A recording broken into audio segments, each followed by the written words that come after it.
Welcome to the TMRN Time Monk Radio Network. I'm Jules, and today is Sunday, the 26th of February 2012. Today we have a special presentation from Time Monk Radio with only 5 days till we reach the leading edge of the WebBot's data gap or discontinuity. Personally, I believe the discontinuity is the single most important thing, for lack of a better word, the WebBots have seen in our future. And we reach the plateau of building tension between the 2nd and the 5th of March and leave it into perpetual release between the 10th and 13th of March, never to return to building tension. The administrator and executive producer of the show is Fox, and today he will be doing the recording and technical support of the show. For this presentation, several members were kind enough to join us tonight.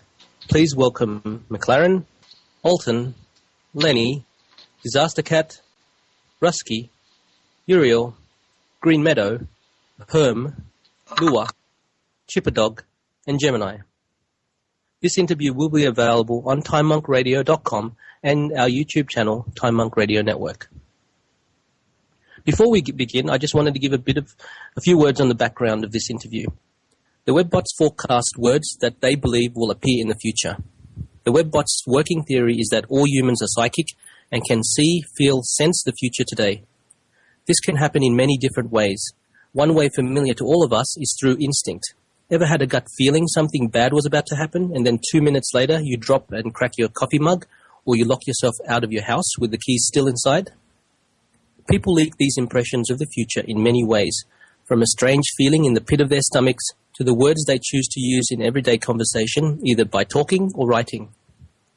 For example, a person uses the word busy when they talk about how much work they have at the office. I'm so busy. Every day for the last 3 weeks, the person uses the same word busy. But one day, when asked the same question, the person suddenly changes it to, I am inundated with work, or then I am flooded with work. Why did he change his word from busy to flooded and inundated? Is a subconscious telling him a strong rainstorm is on the way? From the words and relationships of words, Cliff and Igor then make forecasts using their monkey mind with additional analysis from Uriel. That is where mistakes may come in, I guess. Since the early years of the WebBot project, Cliff and Igor have seen a discontinuity or data gap in the WebBot's long-term forecasting. As time has moved closer to that period, the discontinuity has come ever more clearer into view, starting in March 2012. During the period, the data grows holes, which make forecasting impossible. Forecasting the future correctly or incorrectly is one thing, but what could be the cause of the inability of the WebBots to forecast the future at all? It has been said that many remote viewers and psychics have encountered a discontinuity when looking into the future. Is this the same discontinuity the WebBots see as we head into March 10 and beyond? Before we begin, let's examine what aspects of the WebBot discontinuity is important and significant. 1. Long time coming. The data discontinuity or data gap has been in the data for a very long time through the WebBot's greatest hits like the 9/11 terrorist attacks, Boxing Day tsunami, October 7 financial meltdown, and the Northeast power outage, and through their greatest misses as well. The discontinuity has been there early on and likely since the start of the project. Number 2, exact time period. The data discontinuity throughout the WebBot run, after run, after run, after run, continues to point to the period after March 2012 to May 2013 before all data is lost or unreadable, where the ability to forecast the future disappears. Number 3, perpetual release. The data discontinuity coincides with a perpetual release that goes on to the very limits of the WebBot's ability to read the future. Life is about ups and downs, building and release of tension. What causes a stop to business as usual and brings about never-ending perpetual release starting in March 2012? Number 4, increasing release. Previous releases forecasted by the WebBots, like the 9/11 terrorist attacks and the Bandiachi tsunami, have had the impact of a very high spike in release around the 200 and 300 level before decreasing over time. What is different this time is that the release increases with time. We get into the 200 levels by mid-March, as per the words of Cliff, then the 1,000 levels several days later, then an unprecedented 50,706 by the start of June. and it only increases from there. What could cause such a pattern of intense release? Well, hopefully this roundtable format will be able to help provide some answers. The aim of this roundtable presentation is not to spread doom and gloom. It is to empower all you listeners out there to be forewarned, so it to be forearmed. So let's begin. In this section, we will have members speculate on their theory as to the reason or reasons for the discontinuity. To begin, we call upon McLaren and his theories. Thanks, Jules. I'd like to actually expand first on the WebBot process, which calls upon humans that have psychic subconscious ability that leak through written language posted upon the web, which form the basis for the data. The Internet is an integral component of its ability to be out there so that it can be read and gathered by the spiders and processed in through then model space, where it's interpreted and output as WebBot reports. And you have a breakdown in any of those key linkages, you're likely to see the data gap. For my own view, I tend towards there being restrictions placed upon users of the Internet as the powers that be have continued to feel stress and concern about their control of the primary matrix and grid of human behavior and activity being threatened. Acts such as the PIPA and SOPA and ACTA have all begun to crop up, and there are further threats coming into the powers that be from the people of Anonymous, Chinese hackers, Russian hackers, and other entities that would seek to disrupt the status quo of the control grid or power matrix. And so my personal belief is that you will see various official entities begin to crack down as these disruptive influences are affecting their ability to maintain control and the matrix of control. Consequently, it will lead to licensing permissions to use the Internet in any ability, way, shape, or form other than officially sanctioned and approved methods such as business and commerce. So in short, it comes down to that. The other odd one that's just recently come upon me is the distinct possibility that Cliff has actually foreseen his own termination of the WebBot project from a far out distance, and it is now manifesting in a very strange, paradoxical form. Well, thank you, McLaren. And for listeners, we hope to elaborate that in the analysis section. The next member that we would like to get their postulate on the discontinuity is Alton. Thank you, Jules. For a long time, I've been a student of what is known as the electric universe theory. And what got me started on this track was a book by a man named Immanuel Velikovsky. It's entitled Worlds in Collision.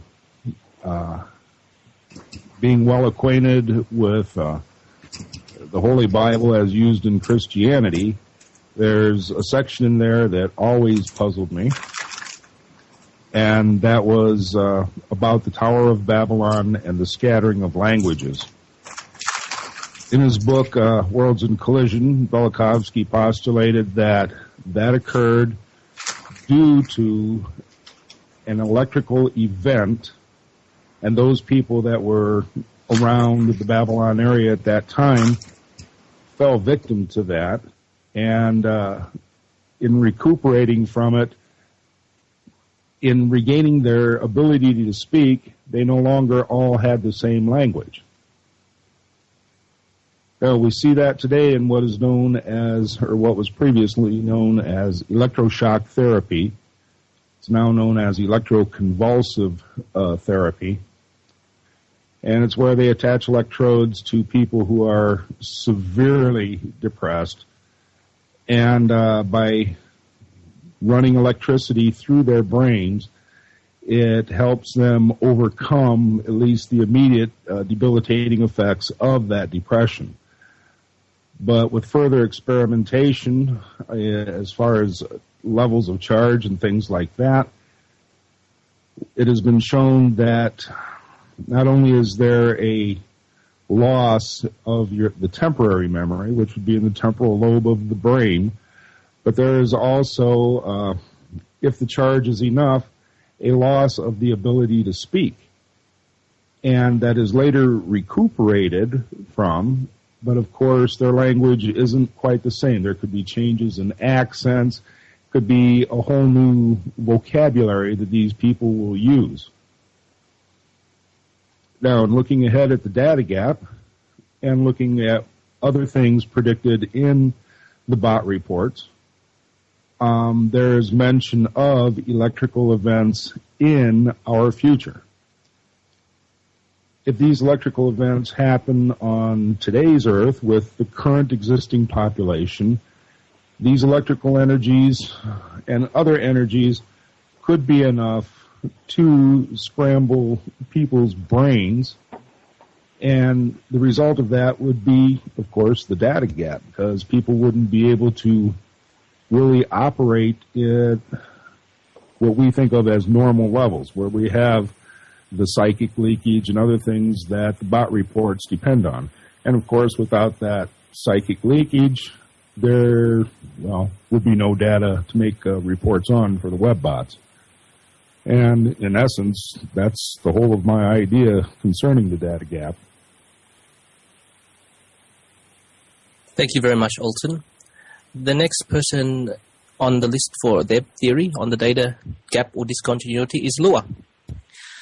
Oh, thank you so much. The complexity surrounding the March events is pretty extreme, but in my comments I would like to focus solely on one aspect of what's coming, and that is the sudden cessation of building tension language and the increasing point value of the tension release language. For me, the one question that's more important than any other is why. What happens to suddenly cause the end of building tension language? It's virtually overnight that this happens. The entrenched elite have been the cause of building tension language from the inception of the WebBot project.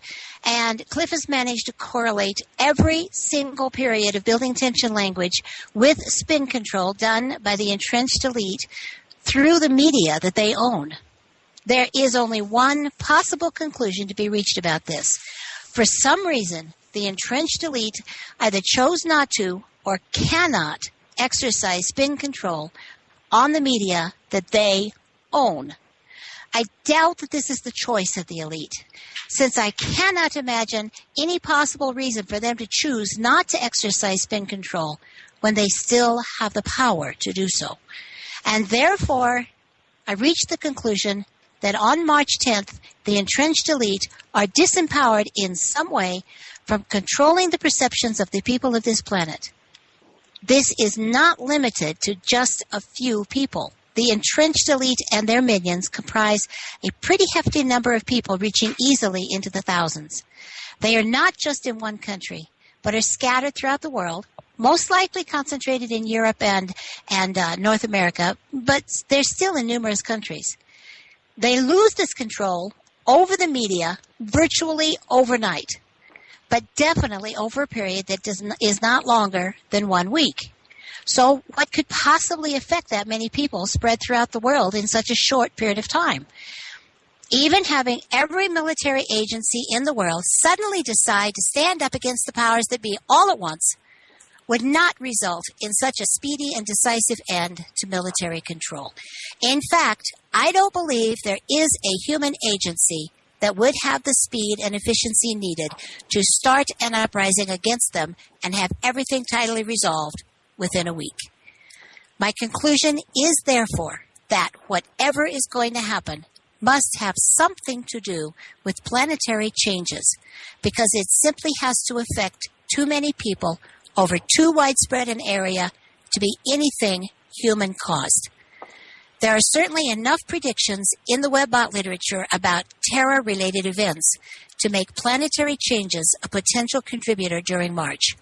However, Cliff has also said that there is not a spike in the linguistics pattern from building tension to tension release language. Therefore, there is no event that can be pinpointed to cause the shift. In other words, whatever happens that is the trigger will not be reported in the media. The trigger must be powerful enough to stop the powers that be from being able to control media spin, yet subtle enough not to be reported in the media. My theory of March events is that they are related to the changing frequency of the planet Earth and the changing energies being directed our way from the sun and the center of the galaxy. Our Earth has a heartbeat. It is a pulse that was detected first back in 1899 by Nikola Tesla. This heartbeat has been increasing in speed since the 90s.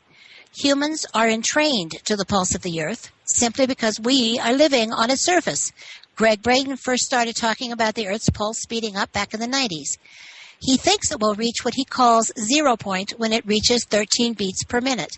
At the moment, it has gone from 7.8 beats to more than 12 beats today. Alex Putney has done research on the resonance of sound coming from the planet and the relationship of this resonance to humans. He has measured changes in this resonance that is causing spontaneous fires from heating metal due to sound vibrations as well as behavioral changes in humans. Cliff High talks about the energies from the sun causing humans to be temporarily insane. That's what he refers to as going wonky due to these shifting energy patterns. So how does this relate to the loss of spin control over the media from the entrenched elite? There are two directions, and perhaps both, that this can go. Perhaps what happens is a shift in consciousness of the entire population of the planet. This shift in consciousness would make it impossible for those in power to lie to the people and be believed. We might be able to suddenly see auras or suddenly simply know and understand truth from fiction. Or perhaps what happens is a change in the frequency that makes it impossible for some people to function.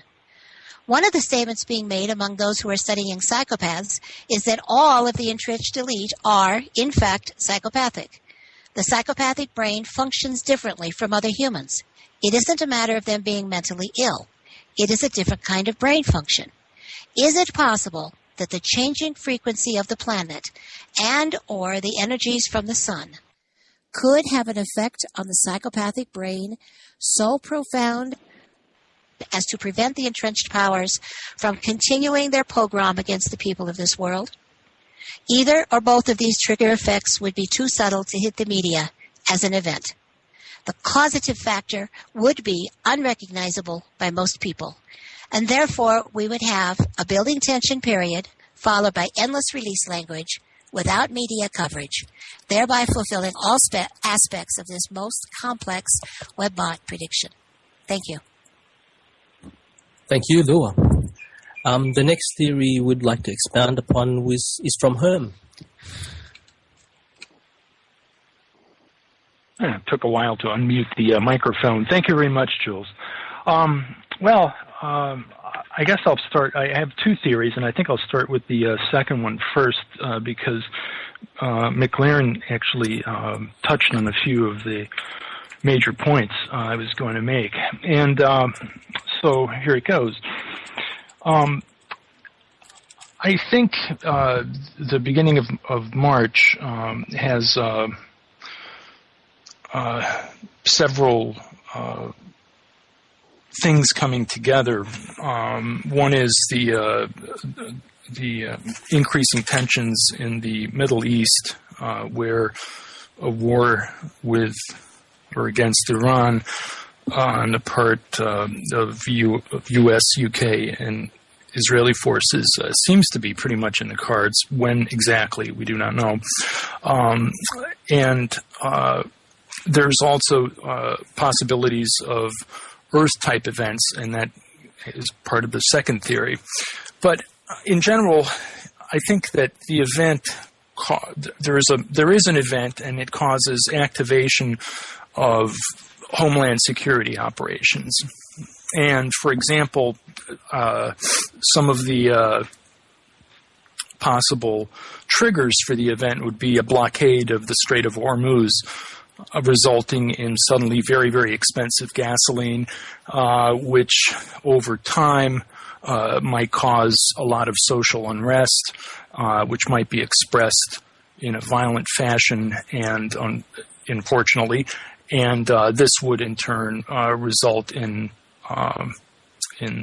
certain maneuvers by Homeland Security that might be termed oppressive.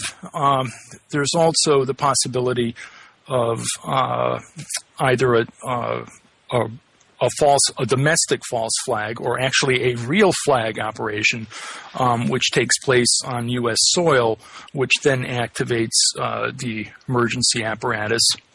And the third is the possibility of an attack, for example, on the Internet itself, for example, on the DNS servers via either a Stuxnet-type virus or some kind of very complex denial of service attack, or perhaps it could be done on an official basis because, of course, media control is required, especially if you're going to have a facade of democracy.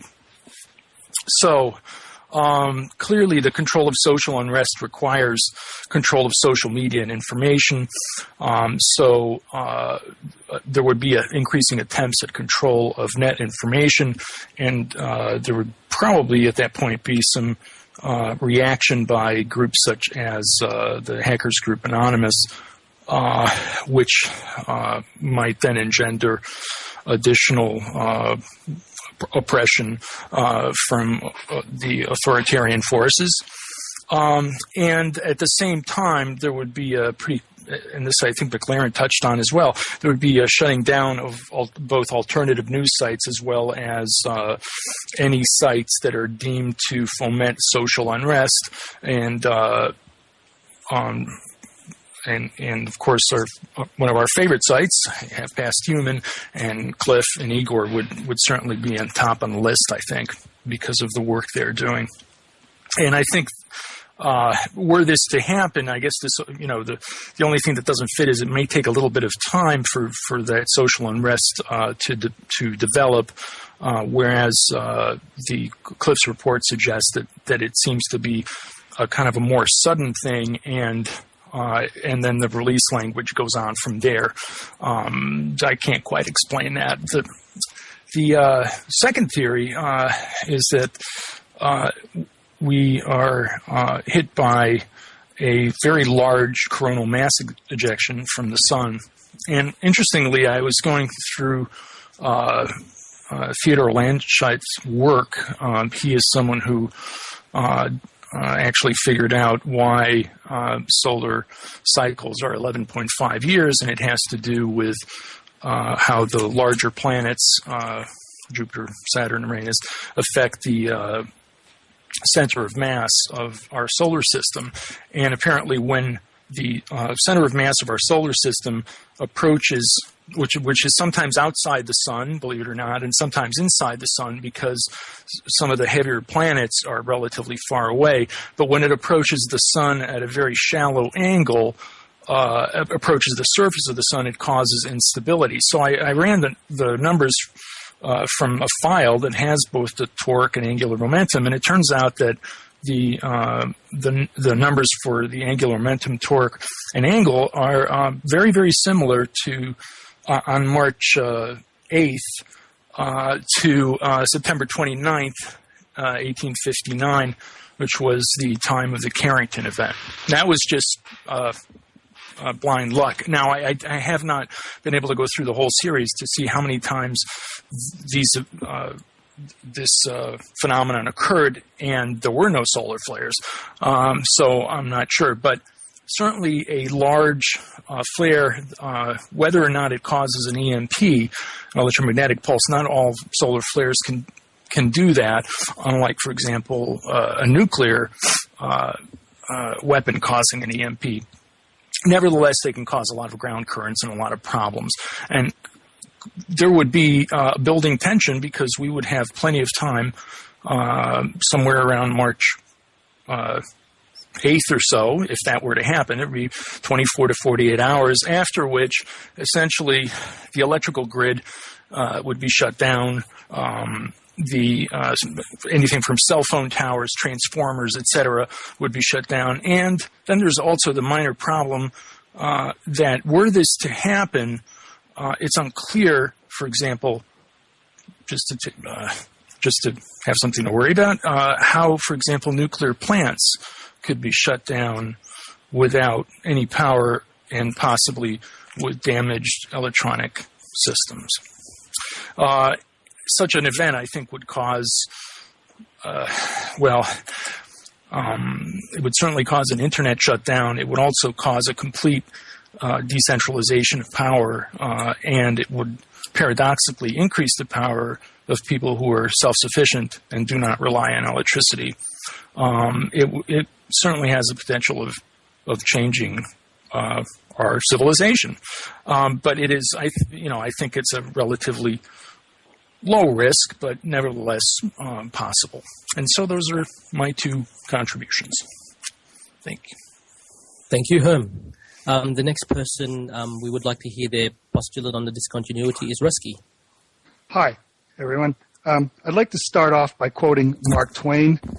It is difficult to make predictions, especially about the future. And with this in mind, let's get into my speculations.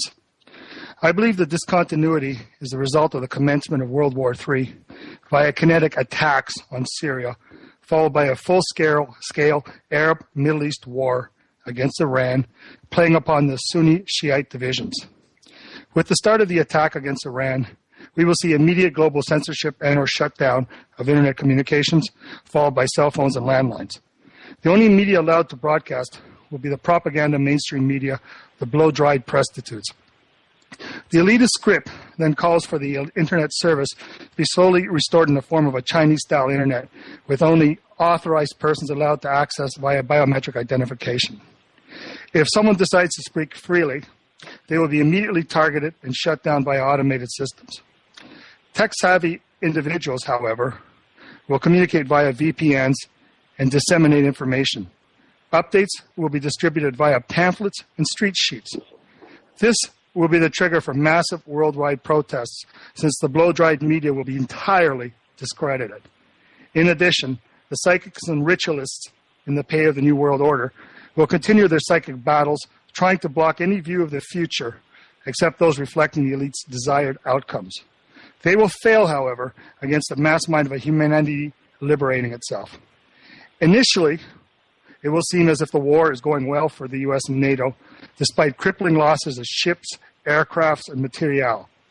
An offer will be made to the Iranian leadership to step down or join the New World Order. The leadership will decline, and then the horrific land battles will begin.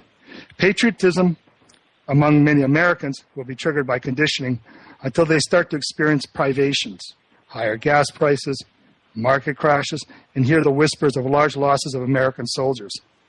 The al-Qaeda mercenary scum sent in by the U.S. will turn tail and run, and the war will subsequently be fought by Arab conscripts who also fight badly. Eventually, it will be U.S. blood with a smattering of European that will bleed into the sand. Meanwhile, 5 to 10% of the population who really understands what's going on, along with perhaps another 5-10% radicalized by the loss of internet services, heavy-handed censorship, and a police oppression, will start to openly protest against the global government. This movement will have its genesis in Israel, as many Israelis understand what is really going on and will not die to benefit the New World Order.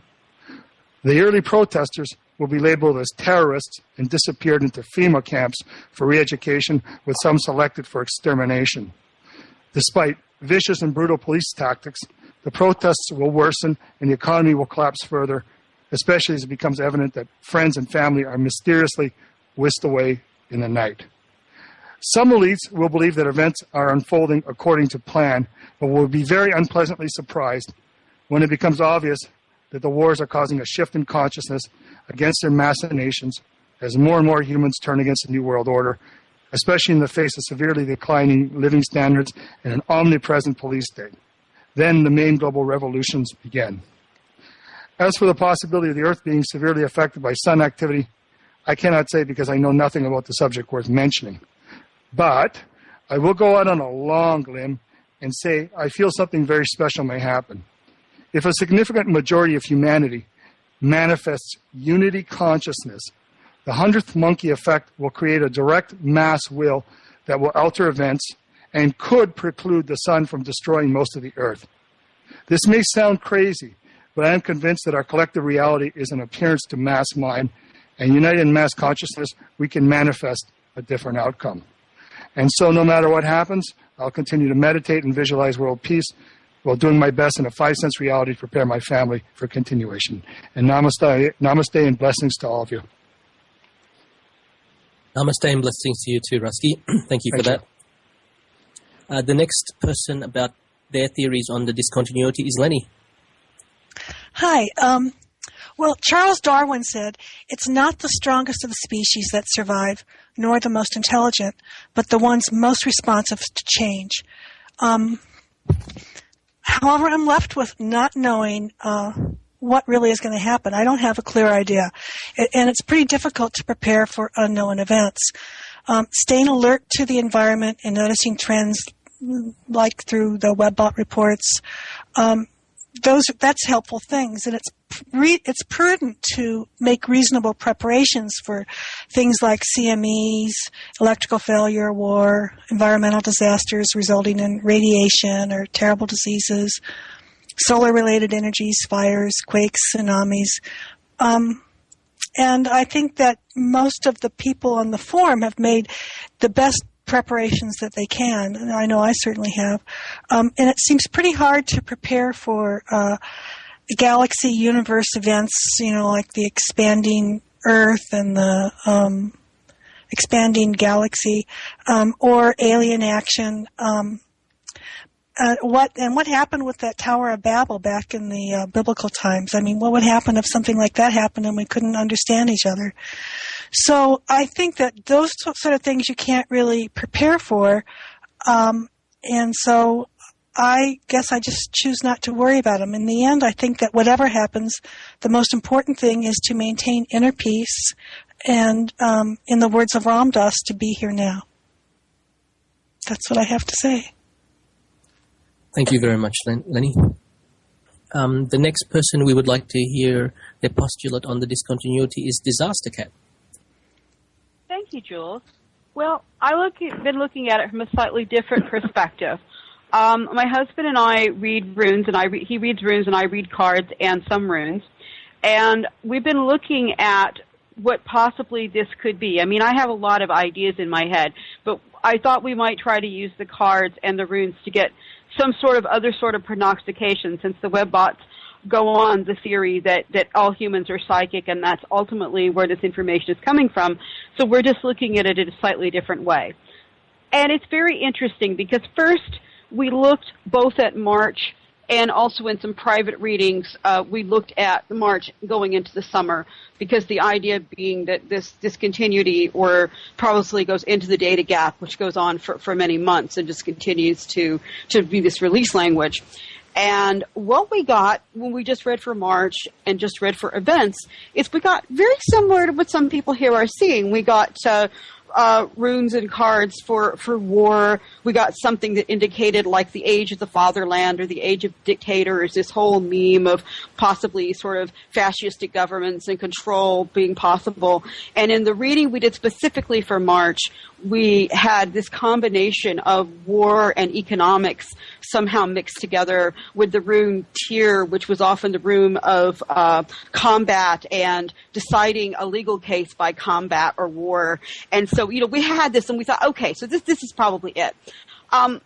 Except that tonight I realized that I hadn't actually asked the question, what is the discontinuity? And so I did a little reading where I asked the question, what is the nature or primary reason for the discontinuity as seen in the webbots, the ones that begin on March 2012 and results in continual release language for a very long time? Now, I did this because we found that, in general, the more specific you are, the more specific an answer you get. And what I got totally surprised me. I didn't get a direct answer, sadly. Can't say that it's like going to be this or that. But both the cards and the runes were almost exactly the same using two different divinatory systems. And what we got were cards like liberation, a breaking out of something from prison that's been held in check for a very long time. We got the birth card and the birth rune. We got, in both readings, we got the tree. We got starting over with the Fool. We got the harvest cards and the harvest rune, which is also the rune for turning point. And in both cases, we got cards and runes for the mother. Now, what does all this combination mean? It looks like while the main memes that people may be talking about or concerned about, or the most obvious, are war and economics and possibly interchanged in unfortunate and kind of scary ways, that may be the theme for March, but the discontinuity seems to be something completely different. If this reading is correct, the economics and the warfare are important, and they may even feed into this, but what's actually going on looks like something totally new, or at least something totally new for this cycle of time. That liberation card and the Yera rune, which is the turning point or harvest, can mean something turning around and coming back again. So it's either new to this generation or new to this cycle, but it's completely different. And the hints we have are there was the rune for seeds, for harvest, and for mother. So we're looking at things that may affect Mother Earth or mothers in general. It affects the tree of life, and it's completely new and different. And I think what I came away from this as, we need to not get distracted totally by the war and the economics, because something else totally may be happening. I discussed this with my husband over dinner, and he actually said, those cards and runes, particularly the runes, are actually fairly positive. And he said, what could do this? And we were brainstorming, and we came up with things like, a new technology that for like energy creation or something that is extremely accessible. And as more and more people get into hold of it, the release language just goes up and up and up and up, and it's something that just can't be stopped. Could be, we were just, guessing friendly aliens of the White House lawn. We don't really expect that, because whatever it is, it has to be something that gets people directly. But it isn't necessarily bad. It may not necessarily be good either, but whatever it is, it's totally different. But the mother energy gives me comfort and hope that hopefully it is something good about Mother Earth.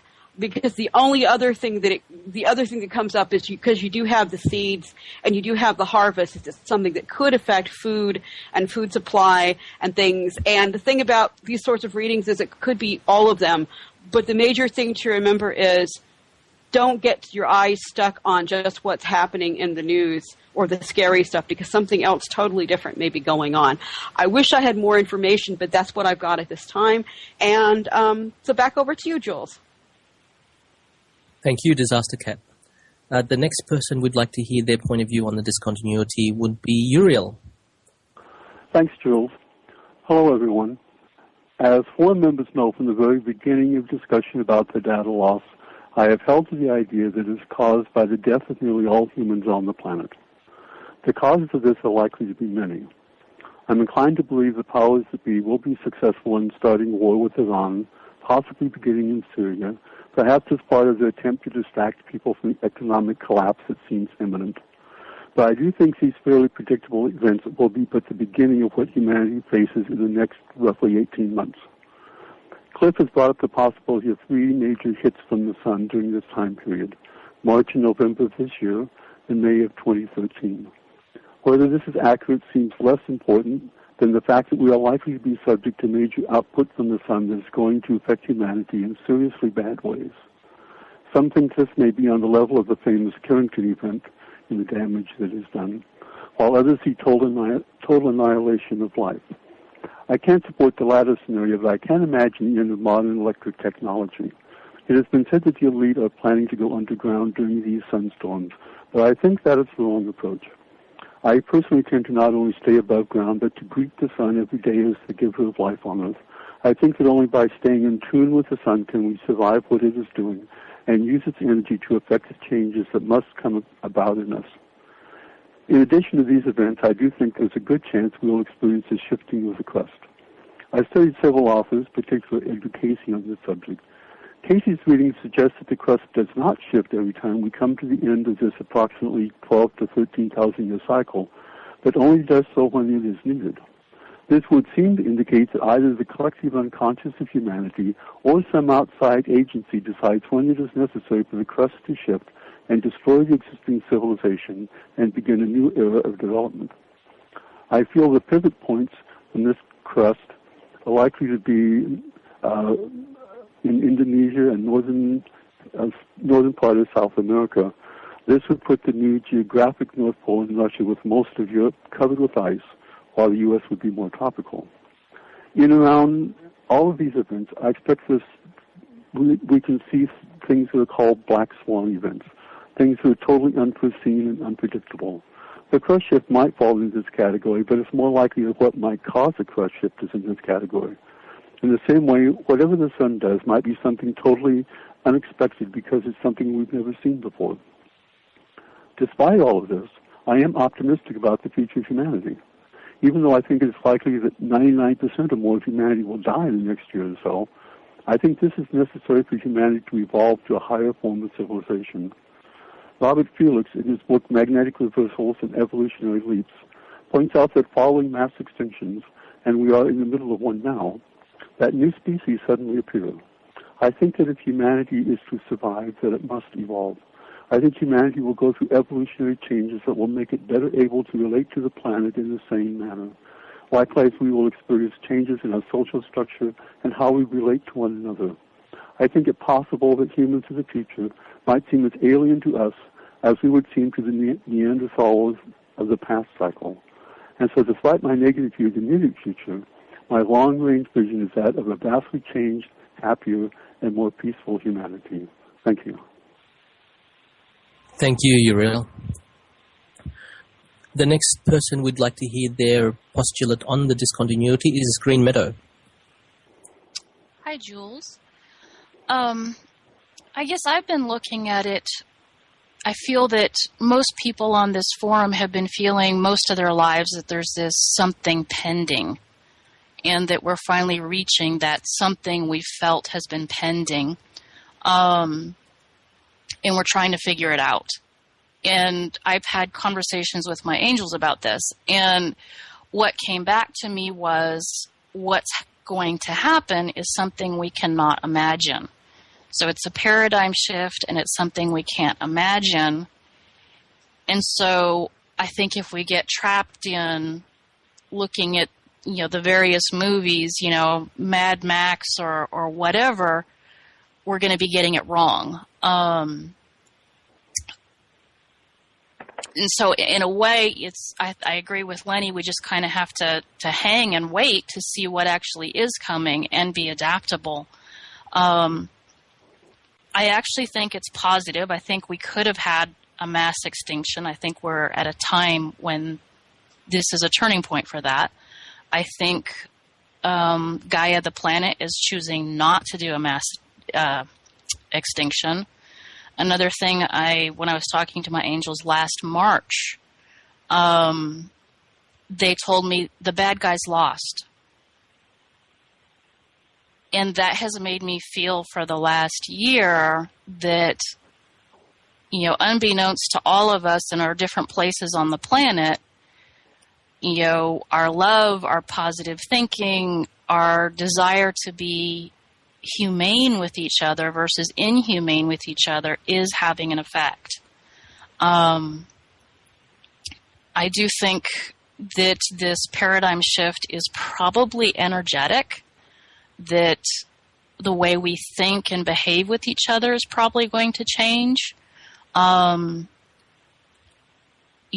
whether that is because of how electricity is affecting our brain or magnetics are affecting our brain, or just what we have to deal with. I think there's going to be earth changes, weather changes, jet stream changes, political changes, economic changes, just so massive amounts of change. And as we adapt to that, I think we're going to do better surviving by being humane than the old dog-eat-dog paradigm. So let's see. And I think some of the effects of the energy coming in, I think we're already starting to feel it. And so everything is getting more intense. There's feelings of overwhelm even when there's not a reason for overwhelm. Some disorientation. And I think we're going to have to learn how to deal with that. Ride the wave and relax with it and practice now. Because I think this beginning of March with into-release language, Cliff was talking about it in one of his last interviews, that the longest release language period we had was 89 days, something like that. But it was when the Julian Assange WikiLeaks thing was going on and the missile off the coast of California. And so I was thinking back to that time, and basically in that time, I can't remember anything being clear. It was like, well, what's going on? Well, nobody really knows. And kind of this burbling of nobody really knows. And then one of the other things Cliff has said is there's not going to be a big event. In listening to Carl Boudreau's March forecast recently, he was talking about there's no longer going to be big planetary movements where, this month it's going to be economic, or this month it's going to be political. It's going to be many strong components interacting with each other. So instead of like one finger pointing on your hand, you've got all your fingers blended together in a, which one is holding what. And so to me, that's what I think the release period is going to be kind of like, of which finger is doing what's actually happening, and the people that are skilled at being in not knowing versus having to know are going to make it. I think, we want to know, and science has said there is one answer to things. But I think we're heading into a time where it's not one answer to things. There's many answers, and getting fixed on an answer before things play out can be costly. So I think we're headed into very interesting times. But my overall feeling is good. And I think now is a time to create the life that we're heading into. Catherine Austin Fitz has said, all you people waiting for collapse, you're missing out on the opportunities right now to create your future right now. And so I can see it's time to start creating businesses that will survive the paradigm shift. So instead of in the old model, they're more co-creation and heart-centered and things like that, because we need each other to survive in a way that I've never seen before. And so that's my theory for now. Thank you, Green Meadow. The next person I'll speak on their behalf. Paul Muir, who's an energy worker, remote viewer, wasn't able to attend today, but will read out one of his theories for this period. As new energies come from space, it will recharge the Earth and its electromagnetic fields. This in turn should start to activate the megalithic structures and thus reduce the negative effects of the occultist activity at energetic centers. Many whistleblowers from this occultist field talk of the summoning of the spirits. Many of the megalithic mounds and barrows were built on sacred ground. This was, in the past, understood as places of mystical forces. If these places become active, the dead or hungry ghosts that feed into the data set will be charged to the light. Many ancient cultures talk of the dead rising, the end of channeling, Hopi mythology, and the rapture, the dead will rise first. So the emptying of the negative spirit world would affect the amount of negative data, hence the party. A good indicator, as the hungry ghosts need fear, would be a change in language from fear to a positive theme. I think many can see a change in Cliff High's work or the Webbots data already, from doom porn to the party on down dude effect. Paul believes the effects of the spirit world has been grossly underestimated in this Kali age and if the sacred ground became active throughout the planet, thus the quickening of the dead, a massive loss of data would occur, thus ending the age of the demon, or the age of Kali. Okay, the next person who would like to get their take on the discontinuity is Chipperdog. Thanks, Jules. Well, possibly surprising, I actually have no theory. Yet I continue living my operating principles, which are ignore constructively, interact consciously, and inspire compassion. To ignore constructively means don't sweat the small stuff. Affect what you can and keep moving.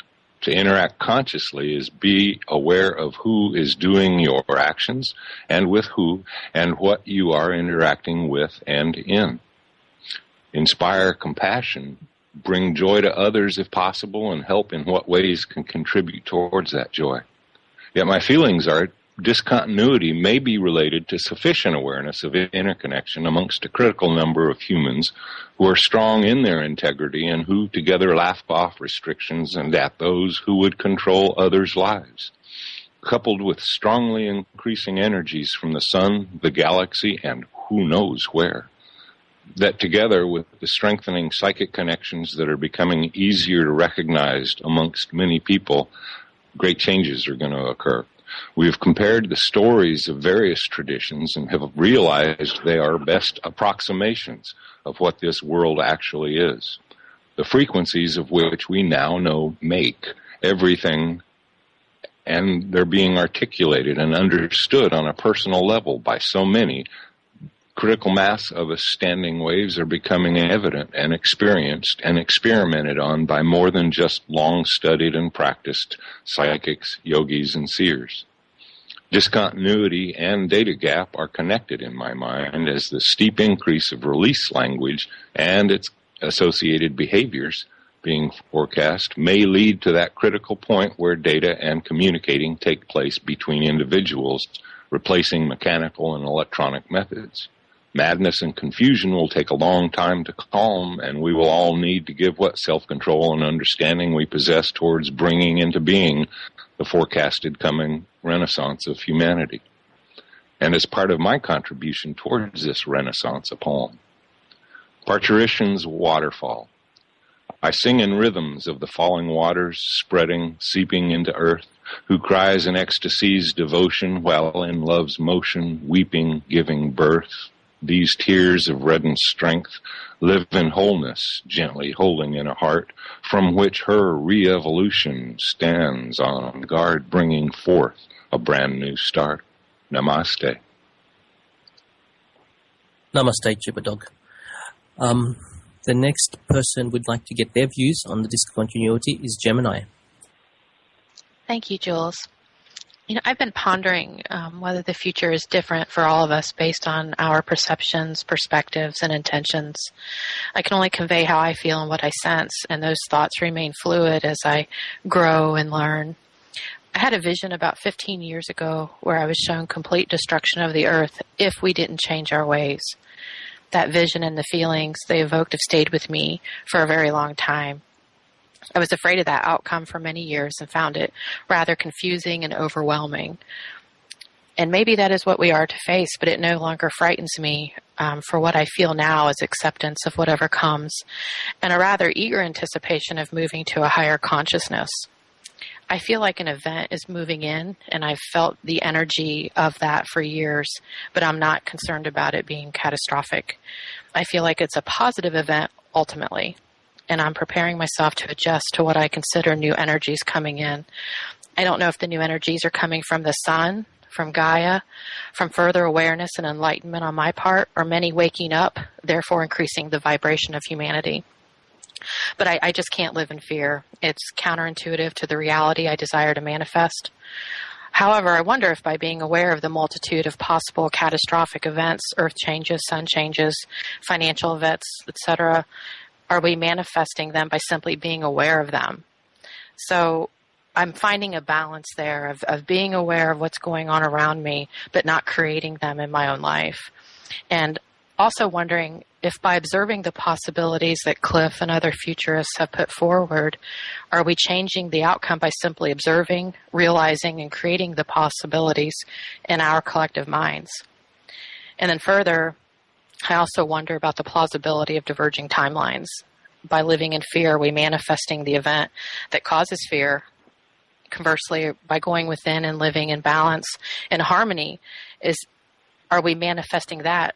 So therefore, we are living in what we have created. So those are some of my thoughts. And that's all for now, Jules. Thanks. Thank you, Gemini. I'd also like to read some of the thoughts of some of the people on the forum. One possibility for the data gap might be the period, which is similar to the end times prophecy of the Christian belief, where the true believers in Jesus Christ as their Savior from sin are gathered to meet him in the clouds at the rapture or catching up of his church. According to many classical, respected biblical scholars, there are no more fulfillments of any prophetic events which must be completed prior to a catching away of Jesus' church to himself. In other words, it could happen at any moment now. So the prophecy is a period of tribulation where events such as Middle East war with Iran and Israel, Megiddo, Armageddon, Damascus being destroyed, signs such as sounds of the trumpets, which are the strange noises we hear, we've been reported hearing. All the seas will become blood, which could be related to the Gulf of Mexico, all those stuff. There are those that believe that after the catching away of the believers, that in heaven, which could be another dimension, is the time when rewards are being bestowed to the believers as their earthly deeds are examined. In the meantime, on earth, all hell is breaking loose as the Antichrist has unrestrained power and authority to do his bidding. And one final possibility as well is the eschaton, as per Terence McKenna, the end of time, as we get to a point where I guess one of the hypotheses for that is we say invent time travel so that we can then go back and into the time, hence time stops. I believe Sean David Morton has talked about a little bit about this in his book, The Sands of Time, as well. And obviously the powers that be and people are working on technologies such as CERN or particle accelerators. And finally, as Gemini alluded to, Dolores Cannon and her dimensional shift, the breaking of the timelines into two worlds, one new Earth and one old Earth, where I guess a lot of bad stuff will happen in the old Earth. So those are some of the theories for the possibility of a discontinuity or data gap. Thank you for listening, and what we'll do is we'll have a quick 1-minute break and we'll go into the analysis of those theories. Okay, this next section is a discussion on the theories we've just discussed. Wow, they are some interesting theories. So in this section, we'd like to get scrutinization of those theories from other members. So who would like to start? Let me see here. Anybody have any questions about other people's theories? I have one comment. Yes, Uriel, go ahead. That's on the Internet. The Internet going down is something that's been discussed a lot on the forum. And my perspective on this is that blaming the Internet going down for the whole thing is sort of like blaming the post office going bankrupt now for a letter not having arrived 2,000 years ago, even though the letter was never written. I think it doesn't make sense to think that the Internet going down can be responsible for something that was being seen 10 years ago and there was no data then about this period. So I personally find that a very questionable theory. It may be right, but I find it very questionable. That's all I have to say about it. Thank you. Mac, you have a response? Yeah, at least from my perspective, it's not the Internet itself going down. It's that there are controls and permissions that, in essence, become enabled, forced upon the users of the Internet by the powers that be. In the same way that China controls its communications and media, what browser and Internet participants are able to go and look at, and how they are able to post free of retribution. My perspective on it is that the officially sanctioned side of it for commerce and other activities will still be very much available. You can go to Amazon and buy stuff. You can do your online banking. Those aspects of it continue to be made available to all users. It's just your ability to use the internet and forums, Twitter, email, other variety of person-to-person or person-to-many individuals from a freedom of speech perspective become more controlled. Doesn't mean that it will remain that way, but that being part of the cause of the data gap and data generally available for the bots to process wane over that period beginning in March and culminating out in January of 13. Thanks. Did I answer your question, Uriel? Well, I think that the problem with it is that it ignores the entire thesis of how the web bots work, which is that it's pulling information from the future. I mean, the information is not stuff that's happening now. It's stuff that the people, I mean, Cliff is seeing stuff that's happening in the future because people are picking it up themselves. So I don't see how the internet going down now would affect what, Cliff was seeing information about this time period years ago. So I think that to say the internet's involved in it kind of ignores the whole underlying thesis of how the process works. Uriel, yeah. I corresponded with Cliff a number of occasions, and he had mentioned to me when the Great Firewall of China was initiated that his bots were no longer able to read data in China.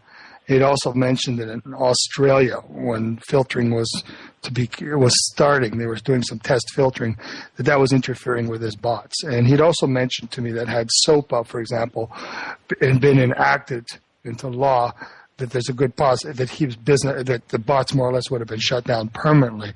So that's kind of where I obtained part of the reason why I believe this is what the data gap is all about, is that the bots are no longer able to interpret emotion, to see the shifts in language, I should say, not interpret emotion, shifts in language, because they are no longer able to read. The spiders are no longer working. So that's where I came up with, that's part of the reason why I came up with my theory about the internet being shut down effectively to free speech. Yeah, I understand your reasoning. I just don't agree with it. That's all. Oh, fair enough.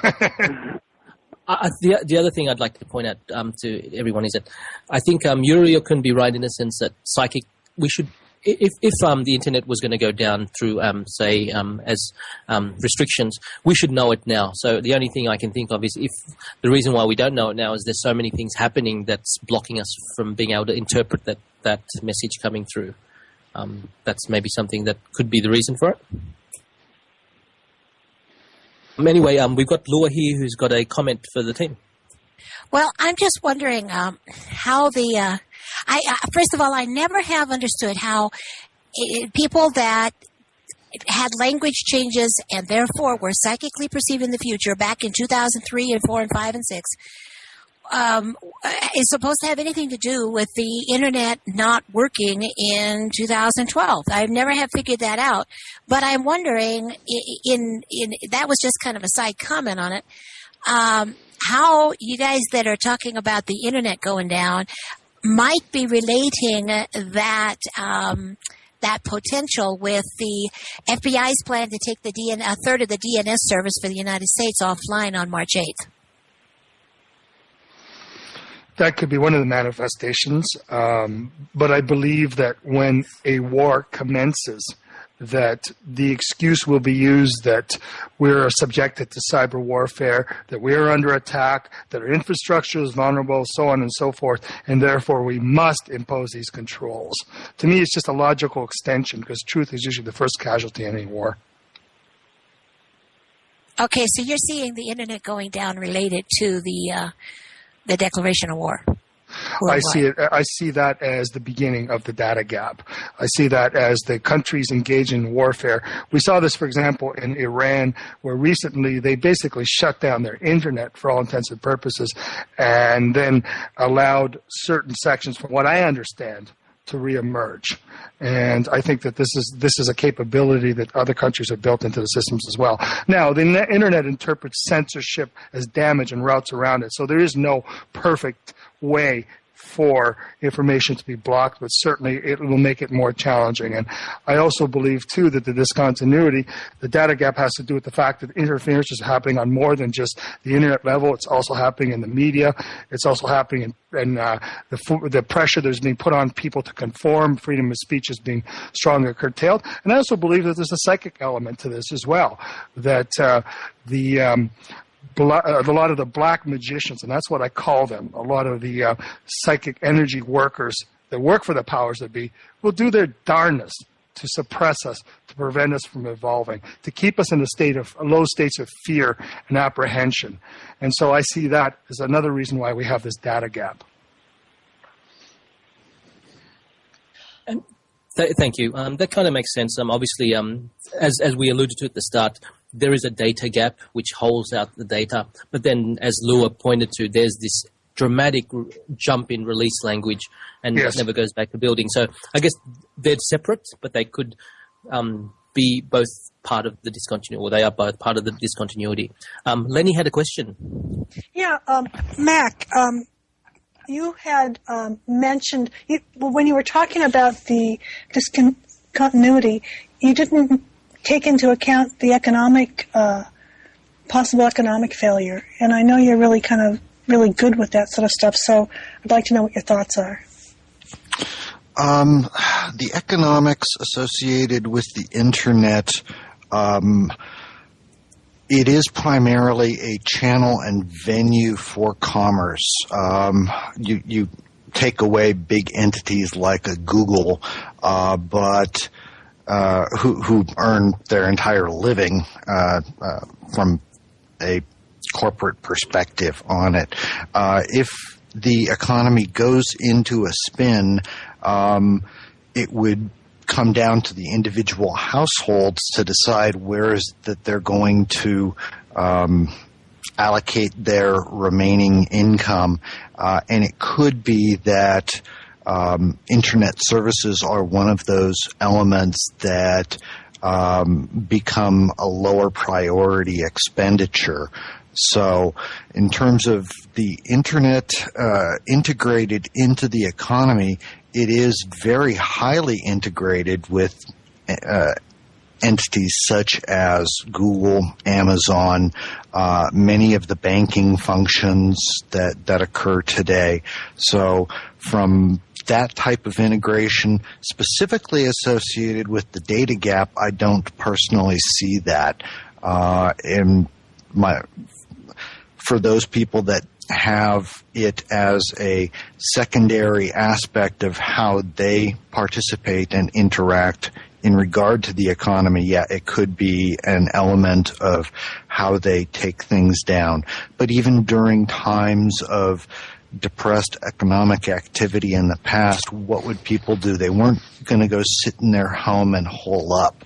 They would go to a public house, a pub, a common room, and provide discourse. And in today's world, through the forums, chat boards, etc., many of those types of interactions between individuals do occur out on the internet. So I see it as a force for trying to keep those communications alive, even in depressed or harmed economic conditions.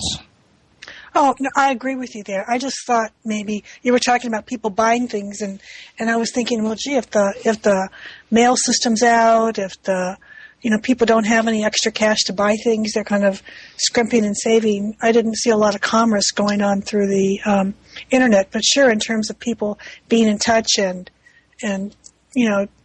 talking and communicating with each other, I think that if we still have the internet, that's definitely going to be happening. Thank you. Disaster Cat, you had a statement? Yeah, I just wanted to make a point that I also think that we have three different things going on, and I think we all know this, but just to sort of state it, we have the discontinuity, which for a long time I also confused with the data gap, and I think that they're obviously related. I think Cliff kind of explained that we get the discontinuity that starts in March with the release language, but then the data gap is when we start getting the holes in the data, and they seem to be related, but they may not be exactly the same thing. And then there's also what I didn't talk about in the reading, which is the concept of the wall, which may be the data gap. The wall is something seen by many psychics and remote viewers, a period of time that they may be able to see past, but they can't see during.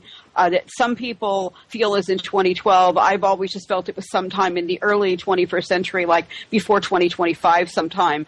And again, it may be the same thing as the data gap, but it's not necessarily, and they may all be connected, but they may not be connected even in a way that we quite understand. So I think there's a lot of confusion. I especially get confused between the discontinuity and the data gap, and that was really what I was bringing up in chat. Thank you. Alton, you had a comment, question? Yeah, what I'm seeing here is a lot of parts that are making up the whole. I listen to what Disaster Cat says, and by making that division between discontinuity, data gap, the wall, we could take that division even further and look at it as a matter of duration, because as we can see from what Cliff has said in the bot reports, that we do have a time period here to cover. And there's room for each of the topics that were brought up tonight, each of the speculations, to play their part either individually or in concert with other events going on at the same time. And so it's what all has been said here tonight basically gives us a very good picture of what is going to happen during this upcoming period of time. It just is a matter of working out exactly when or the timing, the sequence of essentially the collapse. If you have ever seen a building collapse by means of explosion, when they implode it, you know that first you hear the booms and it's blowing away all the big supports, and then it all slowly collapses in until it crescendos to a big final drop. And when we're looking at something as complex as human civilization and what we have done with it over the centuries, for it to come down in even a short period of time of a year is going to be very similar to watching that building collapse. And, there again, it just sort of comes down in sections until you hit the huge crescendo of it all coming down. And that's what we're looking at tonight with all these various perspectives on the data gap. I think it's really important that we get all of those pieces in there as part of the whole of what's happening. The data gap, the discontinuity, and the level of release language, which that's the newest part of the whole. I'm with Disaster Cat on that I was confused at first. I thought that Cliff had renamed the data gap discontinuity, and I knew that we had this release language unending, but I got confused there between which was the discontinuity, and he made it very clear in these. I think it was the most recent interview he gave that the discontinuity is the loss of building tension language, the fact that building tension language never comes back again, and that's the discontinuity. The data gap is still that reduction in the amount of data coming in, and I think that how those three things fit together is really vital to figuring the whole thing out. We have suddenly, over a period of 3 months, the amount of data coming into the WebBot goes from 100% of what's been coming in all of these last 14 years to about 1% of the previously available data over in that 3-month period. In that same exact 3-month period, we have suddenly no building tension language at all, at all ever again. And then in that same 3-month period of time, we have released language at an unprecedented number of on the point system that he's never seen it going beyond 200 or 300 points. And then it goes back to building tension. And now not only does it not go back to building tension, but it goes to 50,000 points in that same 3-month period of time. I don't see any way for us to not correlate those three things and put them together and say whatever is happening is causing all three of these things. I'm done. Exactly, Lua. That's if you saw the movie The Matrix, the first one, where Neo was disconnected from the big power supply, all those lines were popped out of his body, and he was suddenly awoke and then dumped down the sewer, basically. And that disconnecting, that is the discontinuity. It's the breaking up of the normal routine, what we're so accustomed to, not only in individual lives, but as in a civilization as a whole. And then moving from there into the data gap, perhaps because of the discontinuity or that disconnection, and our lives are put on a track of rapid change, not just as individuals, but as society and a civilization as a whole. It's going to be quite the ride. For those of you that believe in a shift in frequency, maybe a change in timeline, what can we, for the listeners, what can they expect to experience or feel? Come again, Jules? Yeah, this is directed to people that have their theory or postulate that there's going to be shift in timelines or frequency shift. What can listeners who are listening to this show expect that they're going to start feeling from March to June? That's open to anybody who wants to answer. Well, I'm one of those that has that belief that we're going to have that frequency shift, and quite frankly, I haven't got a clue. I don't have any idea what that means. I just know that it means something different than what we have now. There are some who believe. Oh, go on. Well, I was just going to say, wouldn't it be that the odd sensations that we're all feeling and being aware that they're not something that is being caused by our own bodies, because 40 people that we work with or live around are experiencing very similar things, and we're going to start looking for those kinds of answers, and those answers need to be made available, which I think the WebBot forum does very well. But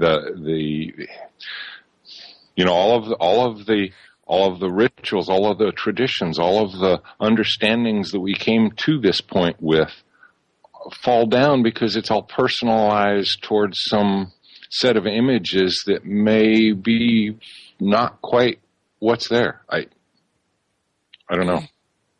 Well, I do know that that we're going through some really unpleasant things now, and I certainly hope that is temporary, that we come to a new point of balance and can somehow figure out how to live with this new reality that our planet seems to be developing around us.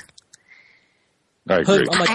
I was out on the interstate 2 days ago for the first time in quite a long time, and I was absolutely terrified with the lane cutting and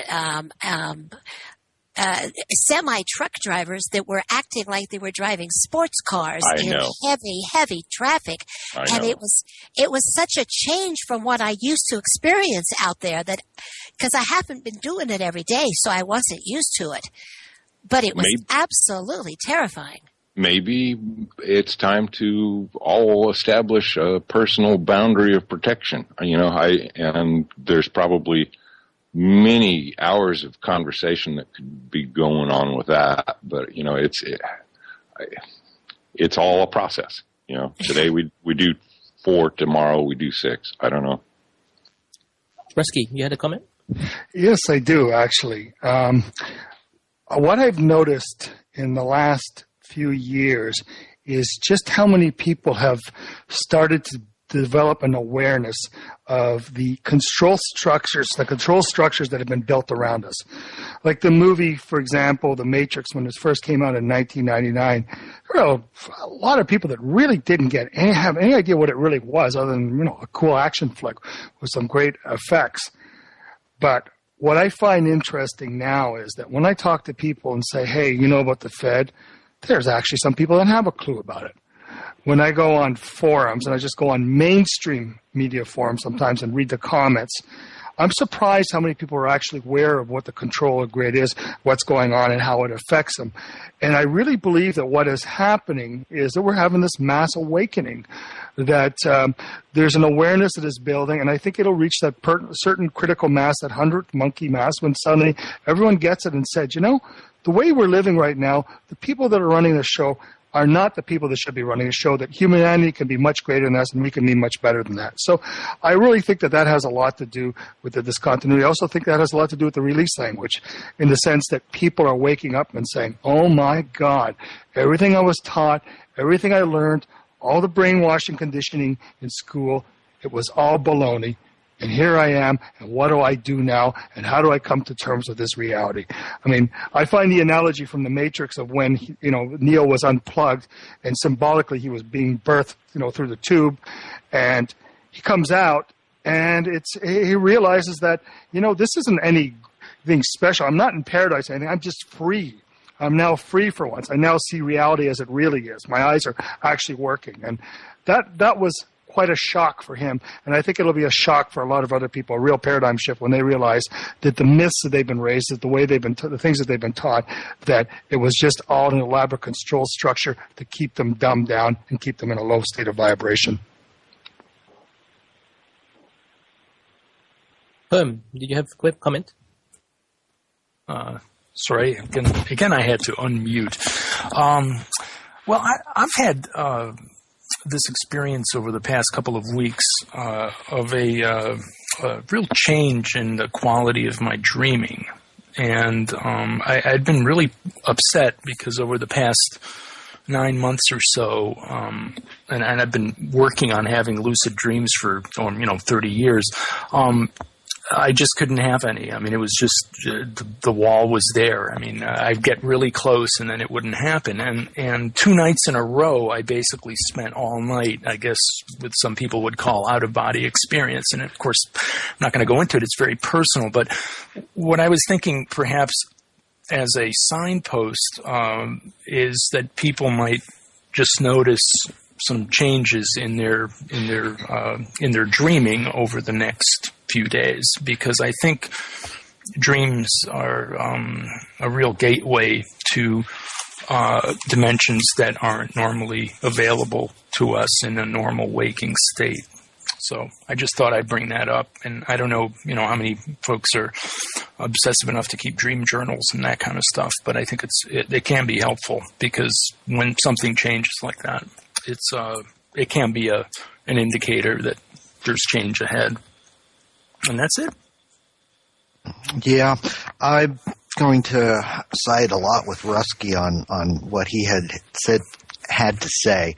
One of the other things that has dawned on me in these last few minutes was one of the more recent postings that Cliff had up at his website with regard to the mainstream media blurting out truth.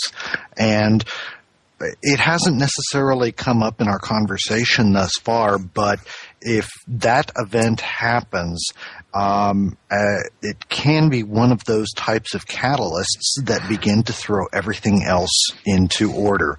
It begins the awakening process, where people are coming out of the control grid, coming to realize that those truths, those things that they had held sacred within their heart, were now not true. And what does that mean for their lives?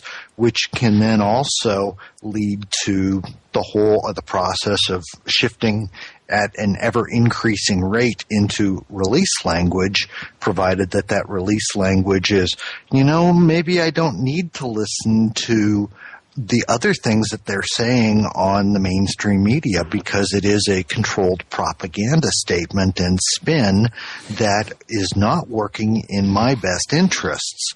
In terms of the data gap, that leads to the street-level conversations. The Russian dog walking hour breaks out here in the United States and in other parts of the world, where they tune out the mainstream media, the channel by which much of the increasing tension language is channeled and fomented, and instead they're talking with their neighbors about the things that are going on. So it shifts then that energy from being the negative fear-based into a positive community-based type of discussion, and the data dwindles away from the internet as people are much more involved in their communities and in their neighborhoods and in meeting their neighbors and taking action at that local level, as opposed to trying to become involved in who is going to be the next leader of the United States of America, when they really don't have any variety of opportunity to actually control and influence that. So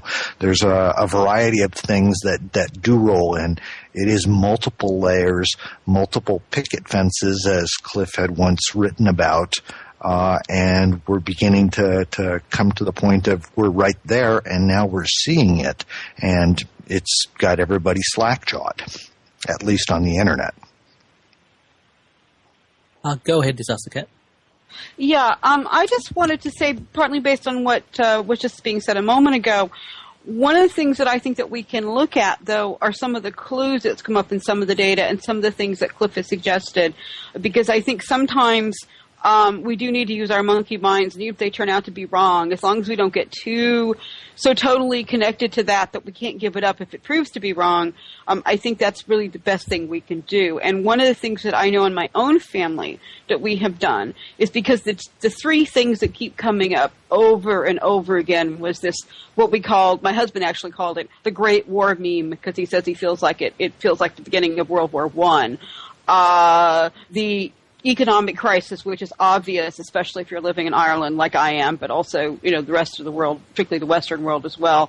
And also, then there's the sun and energy issues that keep coming up. So since most people can't prepare for everything, I think it's important to look at what may be about to happen where you are, the most likely thing.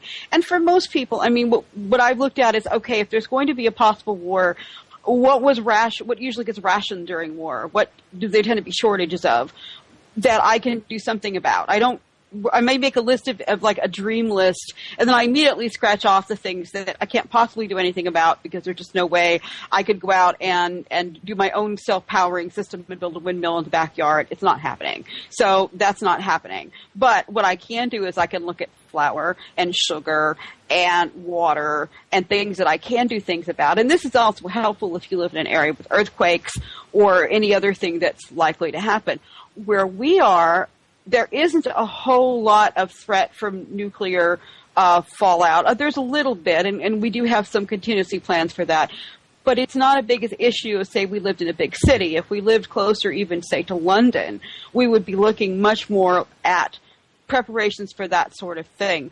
In economic collapses, what tends to happen? Well, the currency is often, if it doesn't go away completely, it's often suspended for a while, or it loses its value. So what can you put aside, or what can you do things about now that will help you get through a period like that, or a period when there's no gasoline? What if you have to walk everywhere? Can you do that? If not, how will you get around? That kind of thing. And I think that, to me, now maybe this doesn't help everybody, but I find it breaking things down the same way you break down a card reading, and the more specific your question is, the more likely you are to get an actual answer that you're looking for. The same way with preparing and being aware of what could be happening, and feeling like you've got some control over it, even if you really don't. I feel like I have more control if I sit down and I just sort of plan things out, make a list, do what I can, and then, like Cliff says, go make some pie.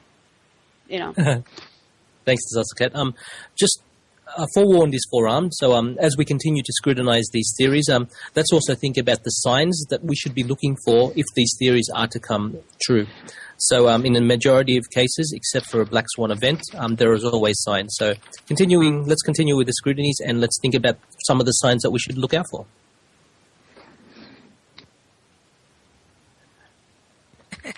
The signs like like no more data coming in, or signs like a bomb dropping on somebody. I'm confused about exactly where you're going with this. Signs in a sense that say we know that a flood is coming down the river. You can see the river water level start bubbling up. You can maybe see birds flashing past. So signs that we know that things are going to happen. Obviously, we know temporal signs in the economic collapse, such as two excessive moves up and down in the stock market or dollar or the silver and gold prices.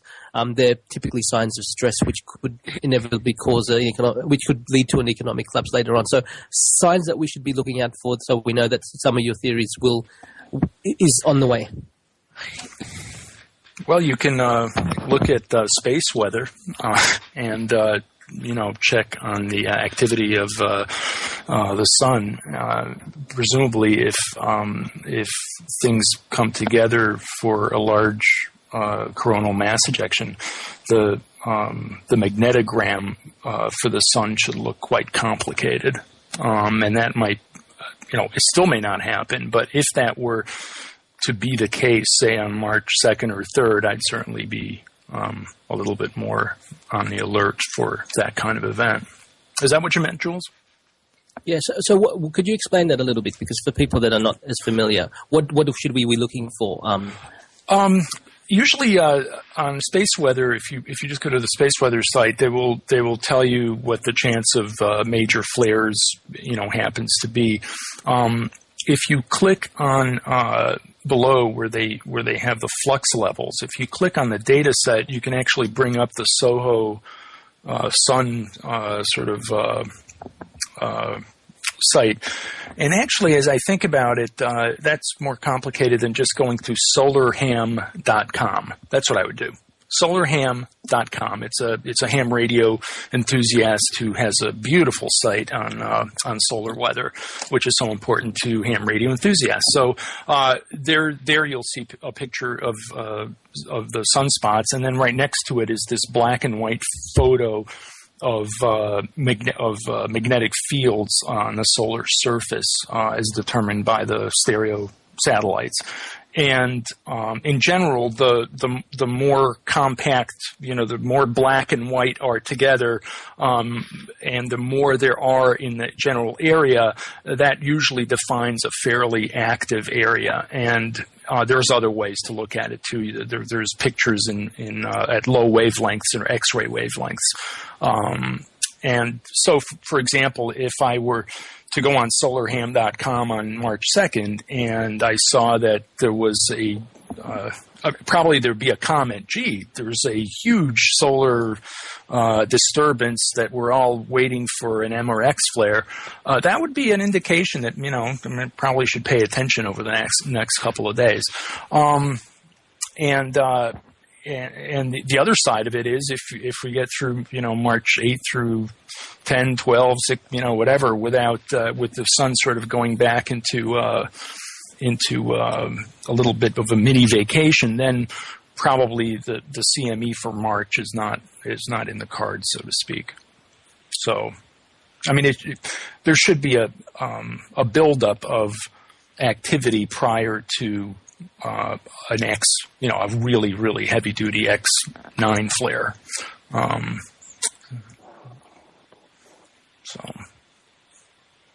And it's a nice site. I think he does a really good job. He has a lot of information there. So I don't know if I explained.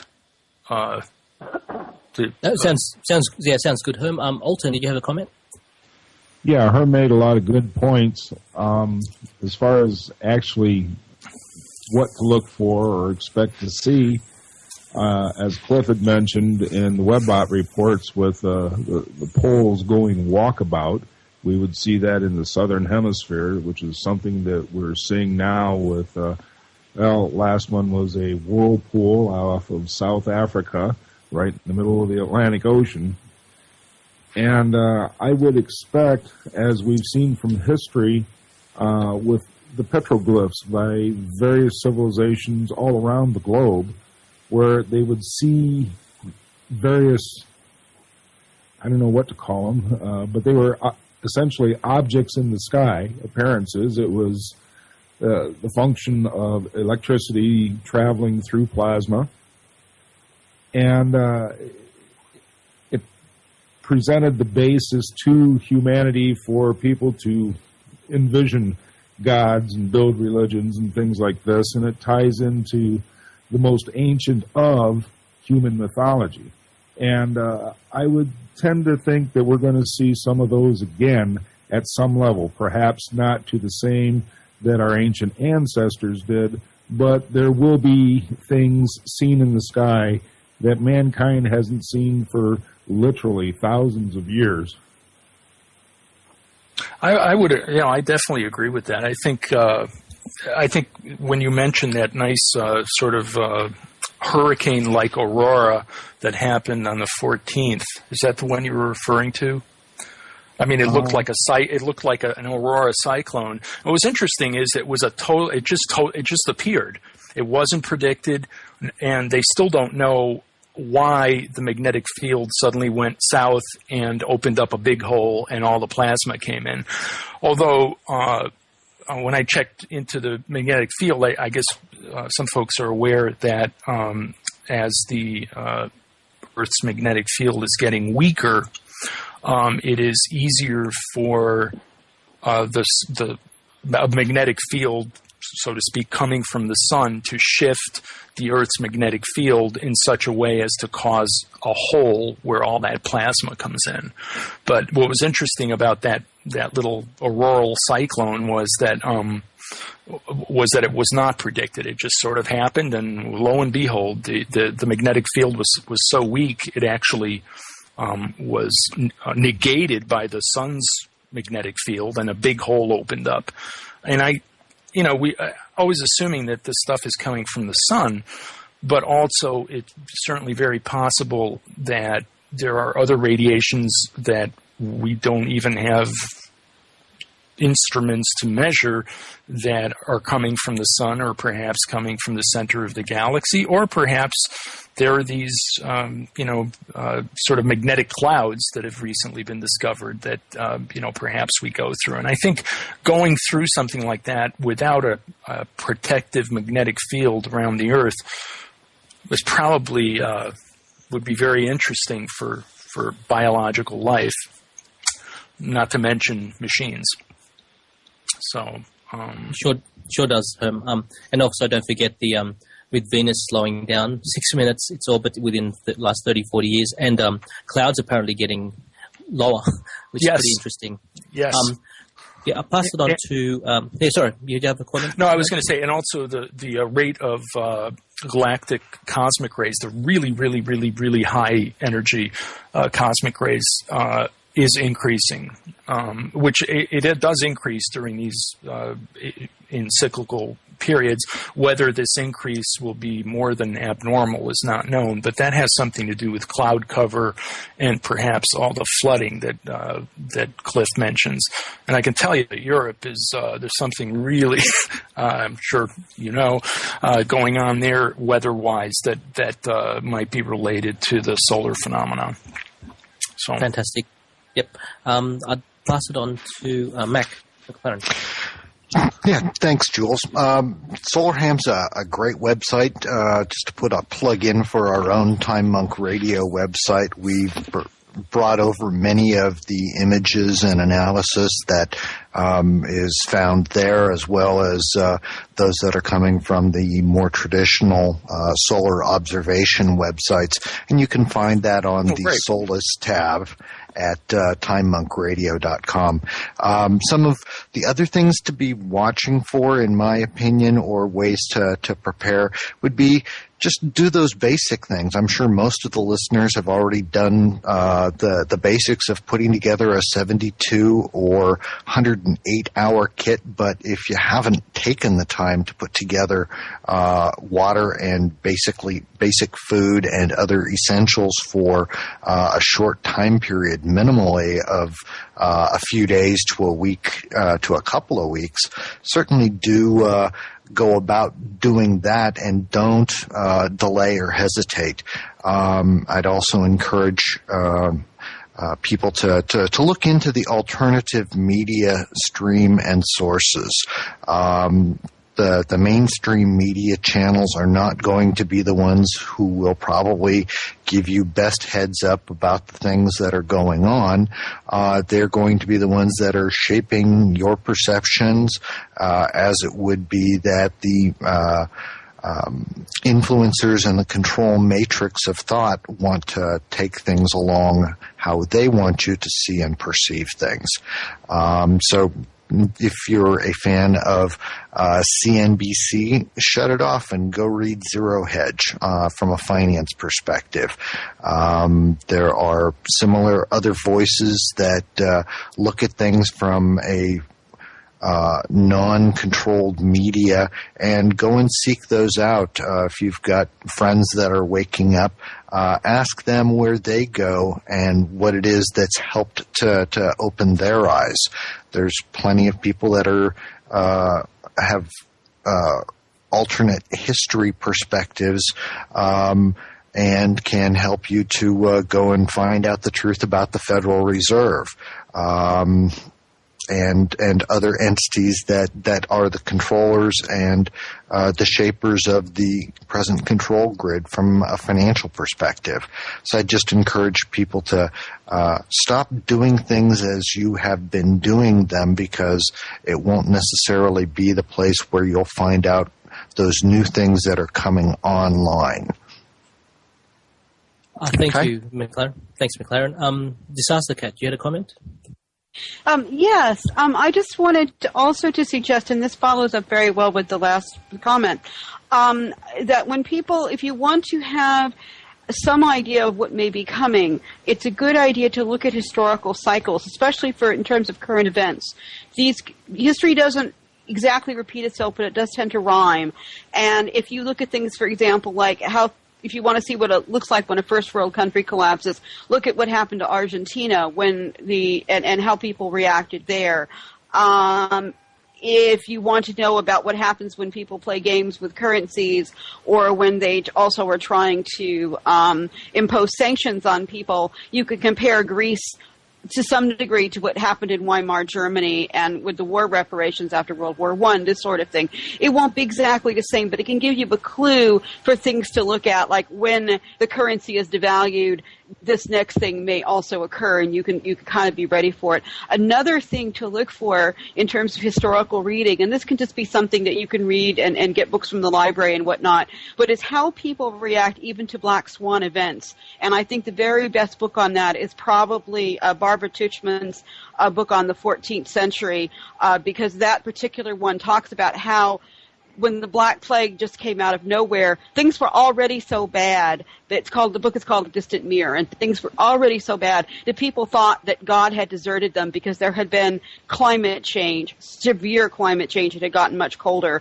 Suddenly there was a famine, there were earthquakes, there were all these things happening, and then suddenly out of nowhere comes this disease that kills up to, in some places, 80% of people, in a lot of places, 50% of people. And if you read through how people reacted, the different ways they responded to this totally unexpected event that came on top of a lot of other events, I think that it may be possible to start thinking, okay, well, if something like this were to come out of nowhere, what would we do? And as a side point, we also did a reading on possible plague, and thankfully that was one that, again, if the cards and runes are correct, that's at least not something we're facing, or at least it's not part of a direct problem for this year.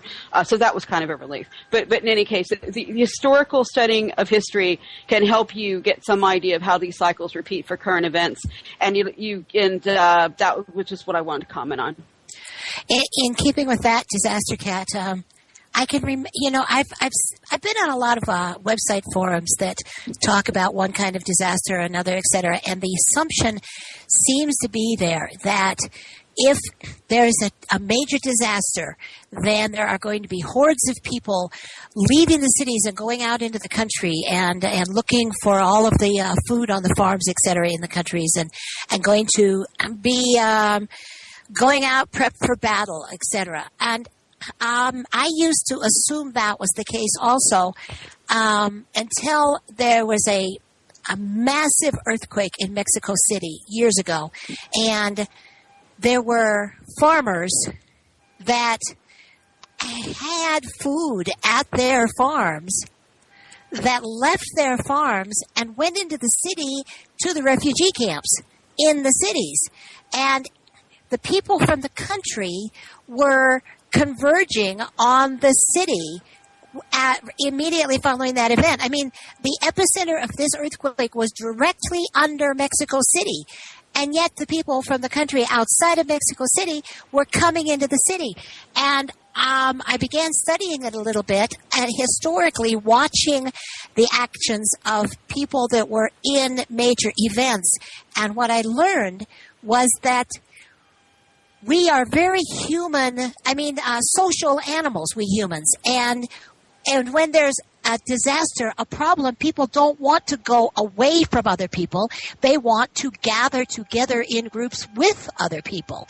And I think that one of the assumptions we can make about things that are going to happen when there's a disaster event is that people are not going to spread out. They are going to gather together.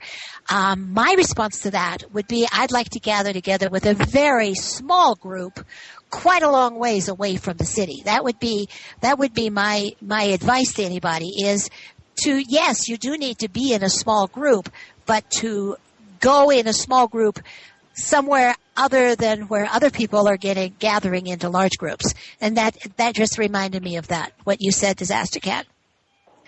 Yes, well, that's very interesting because when you look at the Black Death, very much that happens as well. Even though once people figured out that cities were more dangerous, some people did leave. They tended to leave together in big groups and did things to try to petition God or, creator or something in all kinds of ways, but they gathered together. And the people who did the best actually were those who tended to live in small isolated groups, but they were small groups so they could support themselves without having to interact with other people. But almost nobody was able to do that. It eventually got pretty much everywhere.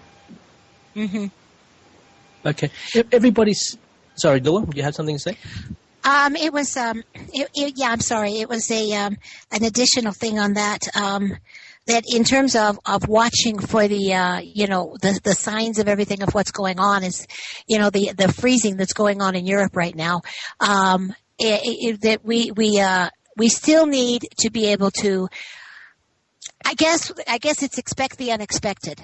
No matter what kind of plans we make, it's likely to be something different. It's, if we think that what we're going to be hit with is a hurricane, we're more likely to get a tornado. If we think we're going to be hit with an attack of the Arctic Circle coming down, then, we might find ourselves stuck within the middle of a desert. Just about no matter what we do, we need to recognize that whatever is going to happen is going to be unexpected. That's all. Okay. Let me put it this way. I think, everybody would agree if there is something to this discontinuity, one of the areas that will collapse will be the economic, financial, social system. In that regard, this is open to all of you. What signs could we be looking for in that regard? So obviously things such as the Golden Cross in terms of if the stock market's going to collapse, anything else that you can think of, the Baltic Dry Index, obviously. What signs do you think should we be looking out for when the crash is going to be imminent? This is open to anybody. One thing I would suggest would be to watch currencies, in particular to watch the euro and see if it stays intact or if it starts to fray at the periphery. That is, if countries like Greece, for example, and Portugal just decide to leave the zone, and if that causes a contagion effect and a destabilization. Because if I think that occurs, initially the U.S. dollar may strengthen, but I also think that'll call into question the dollar's value itself as a fiat currency. And so that would be one of my markers. If I saw that particular currency collapsing, or declining significantly as, say, 10 or 20% from its present level in a very short period of time. Yeah, I'd like to echo Rusky's comments. Currencies will be one of the first places that you'll see it, whether it's in terms of increasing volatility, wild swings over daily, monthly periods. You'll also be seeing it in terms of the real aspects of the purchasing power of your currency. For example, we're currently seeing oil spiking, and it's not really for lack of supply. Instead, it's that money powers are shifting themselves out of these fiat currencies and looking for tangibility. So you'll see those aspects of it. There will be dislocations inside the credit markets, the bond markets. It won't be as visible because a lot of the activity will be occurring back over in the derivatives marketplace in what's called CDS. But as goes with Greece, will also probably so go with Portugal and on to Italy and Spain. And so you need to keep an eye on those things. The stock market will be one of the last of the entities that actually, in my opinion, gets hit because it is where the dumb money hangs out. So keep an eye on things from your own perspective. Don't believe necessarily the inflation statistics that are coming out from the Bureau of Lying Statistics. Keep an eye on it. Track it yourself and see are you actually spending more and are you getting less in those areas and in those ways. So from a financial cue, currencies, purchasing power, and some of those other things that won't be quite so obvious. Thanks. And I guess banksters or financials in the know leaving their posts and retiring and resigning, I guess. Okay, I'd like to pass it over to... Yes. I'd like to pass it on to Green Meadow. Cliff was talking in one of his last interviews about one of the temporal markers he was looking for was different countries. In this case, Greece, people of Greece saying, we are Icelanders, as in let the banks fail and go bankrupt. And he's expecting that to go through many countries, many more people saying we are Icelanders, saying that, that's what the people want. But in terms of what's going on, I think with the finances, I think they're going to try and keep it as hidden as possible. And since I work in the Medicare system, I'm just watching slow decay where, they're not canceling Medicare, but they're making more and more services you're not eligible for and so on. So I think we're just going to see a lot of decay, and hopefully people will start trying to figure alternate ways of getting their needs met as those things happen. Fantastic. Any more signs on an economic collapse that anybody would like to add before we move on? Currency controls, suddenly nations not allowing people to take their money out to keep them from leaving, and also sort of desperation taxes. You're seeing a little bit of the desperation taxes in Ireland and a lot more in Greece, where they just don't know how to raise any more money, so they just get kind of absurd about it. But the currency controls are already starting to happen in the U.S., and if you live in Europe and have U.S. bank accounts or vice versa, you're already seeing that. So that's again, it's gradual. It doesn't happen all at once, but it's sort of this snowball effect. If I may jump in also, that I don't know if folks read on Zero Hedge, or I think it was Zero Hedge, that Portugal and Spain and Italy are about 3 years in arrears in paying for their medication in their public hospitals. And the larger pharmaceutical companies are now wondering whether they should start limiting supplies. And so it brought me back to a Cliff Bothead there. So I think seeing things like that would also be an indicator that the economy is devolving. So there's also the Baltic Dry Index. Isn't that what it's called? Yeah, although that tends to actually not be a leading indicator. That's actually a lagging indicator, and also there's problems interpreting it because a lot of building of ships went on during the boom times. So there's just a lot of empty ships hanging around, and of course that will depress the shipping prices. But what you have to but just looking at electricity consumption, or just energy consumption and oil consumption in the U.S., that's actually down about 15% over since 2008, and I think that's a real measure of what's going on with the real economy, stock market aside. So also I would look at tax collections as well, year-over-year comparisons, because unemployment numbers, of course, can be fudged. GMP and inflation numbers, are constantly manipulated. But how much money is collected, that's more or less a fact. And although some games can be played, certainly that's a good way of telling as well. So if you notice, for example, that you're living in a particular state or country and their tax revenues are down 5 or 10%, that's a very strong indicator that something's going on. Yeah, that's just happened. I'm sorry. That just go happened. Ahead, yeah, no, that just quick comment. That just happened in Ireland. They'd expected to get XYZ tax revenue, and they already realized they're in trouble because it's like crashed through the floor. That's another sign about something. If we're looking for signs to watch for, it's going to be pretty grim. We're already seeing pharmaceutical drugs being not available. And mostly is the designer drugs that they're making it so that people have to pay more for drugs that are available by making other drugs not available. But as things are progressing along the path towards economic collapse, there are going to be true shortages in some of the drugs out there. And just in the United States alone, I don't have any idea what the stats are in Europe and other countries, but in the United States, 30% of the adults in this country are now addicted to legal mind-altering drugs. No telling how many illegal mind-altering drugs have people addicted.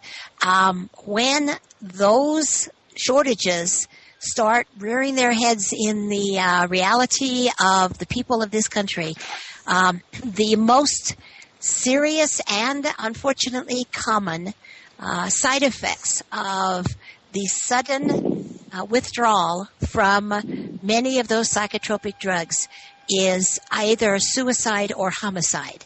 And this is going to be just downright scary. And that's one of the things that we're going to be facing as this economy continues on its merry way towards complete collapse. Yes, and we need to discuss it in the prep section. Go ahead, McLaren. Yeah, the collapse will take a while. What we do have for the most part is a modestly robust system with incredibly long supply lines. Companies nonetheless have put themselves in a just-in-time pinch and bottleneck where you can very slowly but with increasing rapidity see supply disruptions, and so you'll see shortages begin to pop up in all types of things that are important to people for their ordinary and daily lives. It's doubtful that you're going to see a supply shortage in Apple iPhones.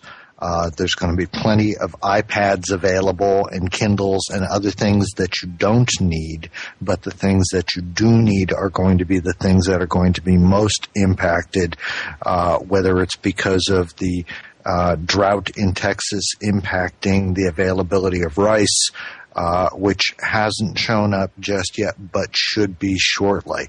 Similarly, you'll have the other impacts from weather impacting supply, but it will be a snowball type effect, and that's what I wanted to throw in there. Thank you, McLaren. Let's move on to possible signs for Earth changes or magnetic anomalies or even a magnetic pole flip. Maybe, Uriel, do you have any comments or suggestions on what signs we should look out for? I don't really know anything about what to look for. I think some of the other guys that have studied solar phenomena on the web page have followed that a lot more closely than I have. But I think that, as was indicated earlier, that it is possible to go online and keep track of what's going on. I don't really have anything more to add to that, I don't think. Thanks. Okay, yep, that's fine. Lua, did you have a comment? Yeah, I did. First of all, Cliff had commented to me in a telephone call about the weather patterns in Europe now being the possible beginning manifestations of the fact that the pole has actually shifted and is in the process of reestablishing itself as the North Pole up in the northern European area, somewhere in the Caucasus Mountains of Siberia. And about a little over a month ago, there was a coast-to-coast program talking about the magnetic pole shift, and I have a friend up in Washington State that had listened to that show that owns a magnificent compass, a very, very large compass that he had installed on a boat that he used to own. And when they sold the boat, he took the compass and installed it in his house, actually screwed it down in his house so that it is stationary in one place. And after this coast-to-coast show, he decided to test it out and find out. And he marked exactly where it was showing the North Pole as being 1 month ago. And yesterday, he discovered that it had shifted by 2 full degrees. Now, that is 2 degrees out of 360 degrees, and it's going towards that area of Europe. That's the direction it's traveling in.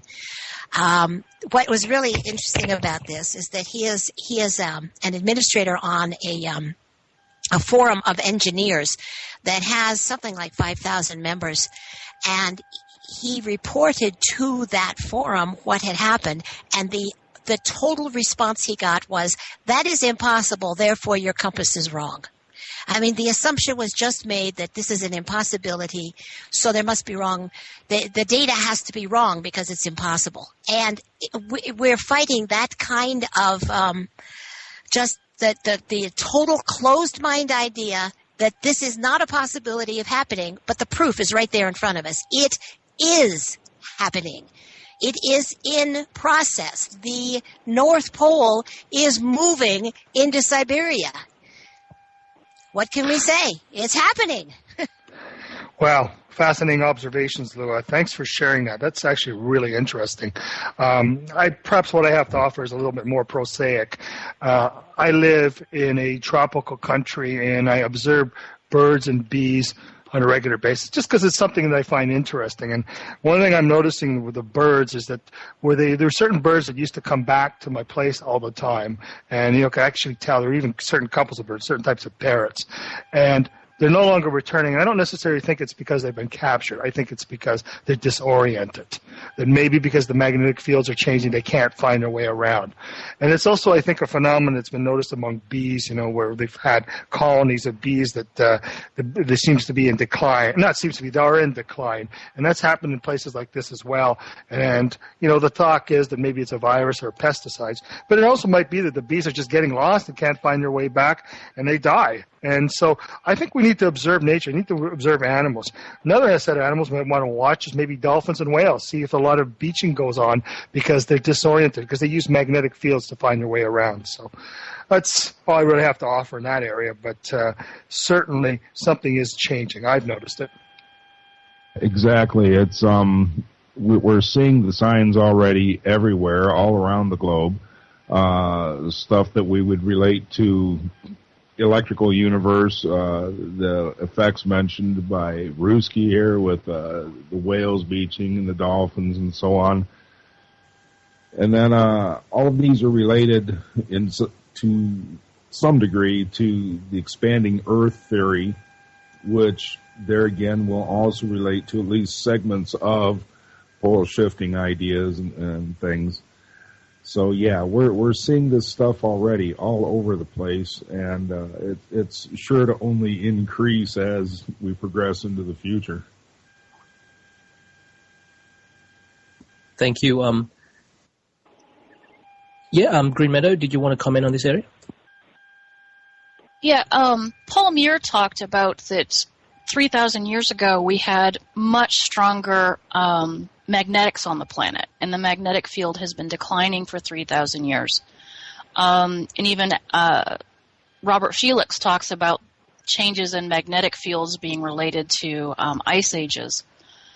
So, and both of them, I think, also talk about when you get the magnetics reset, which all these energies coming in, particles from space and from the sun or whatever, can reset the magnetics, brains operate differently. So this should be very, very interesting. Well, again, it's very fundamental to the magnetics that magnetics cannot exist unless there is a flow of electric power, which is we call current, and that is what produces our magnetosphere, the sun's magnetosphere. It's all due to a flow of electricity. And when we see this happening, we have the expanding Earth. There again, the animals beaching themselves or otherwise going wonky. And it goes back to what I spoke about earlier with the electroconvulsive therapy. It alters people, at least temporarily, in their minds. And the first and foremost effect is always a temporary loss of memory. And with all those things going on right now, with the various levels of energy hitting the Earth from not only the sun, but the cosmos, our magnetosphere truly is taking a beating. It's thinning out. It's becoming weaker. And, of course, the weaker it becomes, well, in Star Trek, it's our shields are down, you know. Let me ask this general question as we close this area off. Obviously, it's pretty clear from the data that there is periodic, as per Robert Felix and other researchers, 11,500-year cycles. If you look at the last 11,500-year cycles, for the last 4 periods, there has been mass extinctions, ice ages, and magnetic reversals or excursions. And then you've got other cycles as well. So it looks pretty clear in that respect. But then if you look at Cliff's data, he sees a future where there is new electrics and stuff such as the South African and some of the new over Unity devices or further. How do you guys reconcile this future with possible mass extinctions and bad stuff, as well as with all these new technologies? It makes much sense because humanity is finally figuring out how to use the energy that is already freely dumped on us regularly from the universe. And by being able to use that free energy, everyone will be, shall we say, energy independent now with this new technology. As far as the extinctions and stuff, perhaps people dying off, obviously we're already seeing sea animals die and stuff like that. The birds falling from the sky, as we've seen. These, I don't want to say they're natural, but we would perceive them as such. These things happen. They've happened throughout time, perhaps not with the regularity that we see now, and we have the advantage of great big worldwide news networks, the internet, that brings us all this information from all over the world, whereas in times past, if something happened on the continent in Africa, the folks here in the Americas just really wouldn't know about it. Also, when you I think that people are extremely creative, and we know historically, like at least in Europe, when at the end of the Old Stone Age, when the climate again seems to have changed, and at least the big megafauna and the big animals went away that people had depended on for thousands of years. You have this brief period of sort of discontinuity where people seem to be kind of trying to figuring out how to survive. A lot of the art goes away. There seem to be a lot of changes. We don't have a lot of record, and then suddenly people sort of like invent agriculture. Or agriculture comes in. And I think that's how I would reconcile the new technologies with also possibly a mass extinction or a lot of really bad things happening, is that sometimes, I don't think that we have to have bad things happen to create good things, but sometimes good things can come out of bad experiences. Again, because of that, that's one of the hallmarks of being human, is this tremendous creativity and this ability to adapt. If we didn't have it, we probably all would have died out back when it looks like in the archaeological record at one point there may have been as few as 2,000 people, and we came back from that to just nearly 7 billion. So that gives me hope. Thank you, Green Meadow. So is there any last comments and until we move off to the preparation section, guys? I have one last comment on the ice and pole shift, but apparently what has occurred in the past is that when there are ice ages, not only does the sea level can drop like 300 meters, but the water actually ends up on the poles where it's cold. And if you think about it, it's sort of like a ballerina.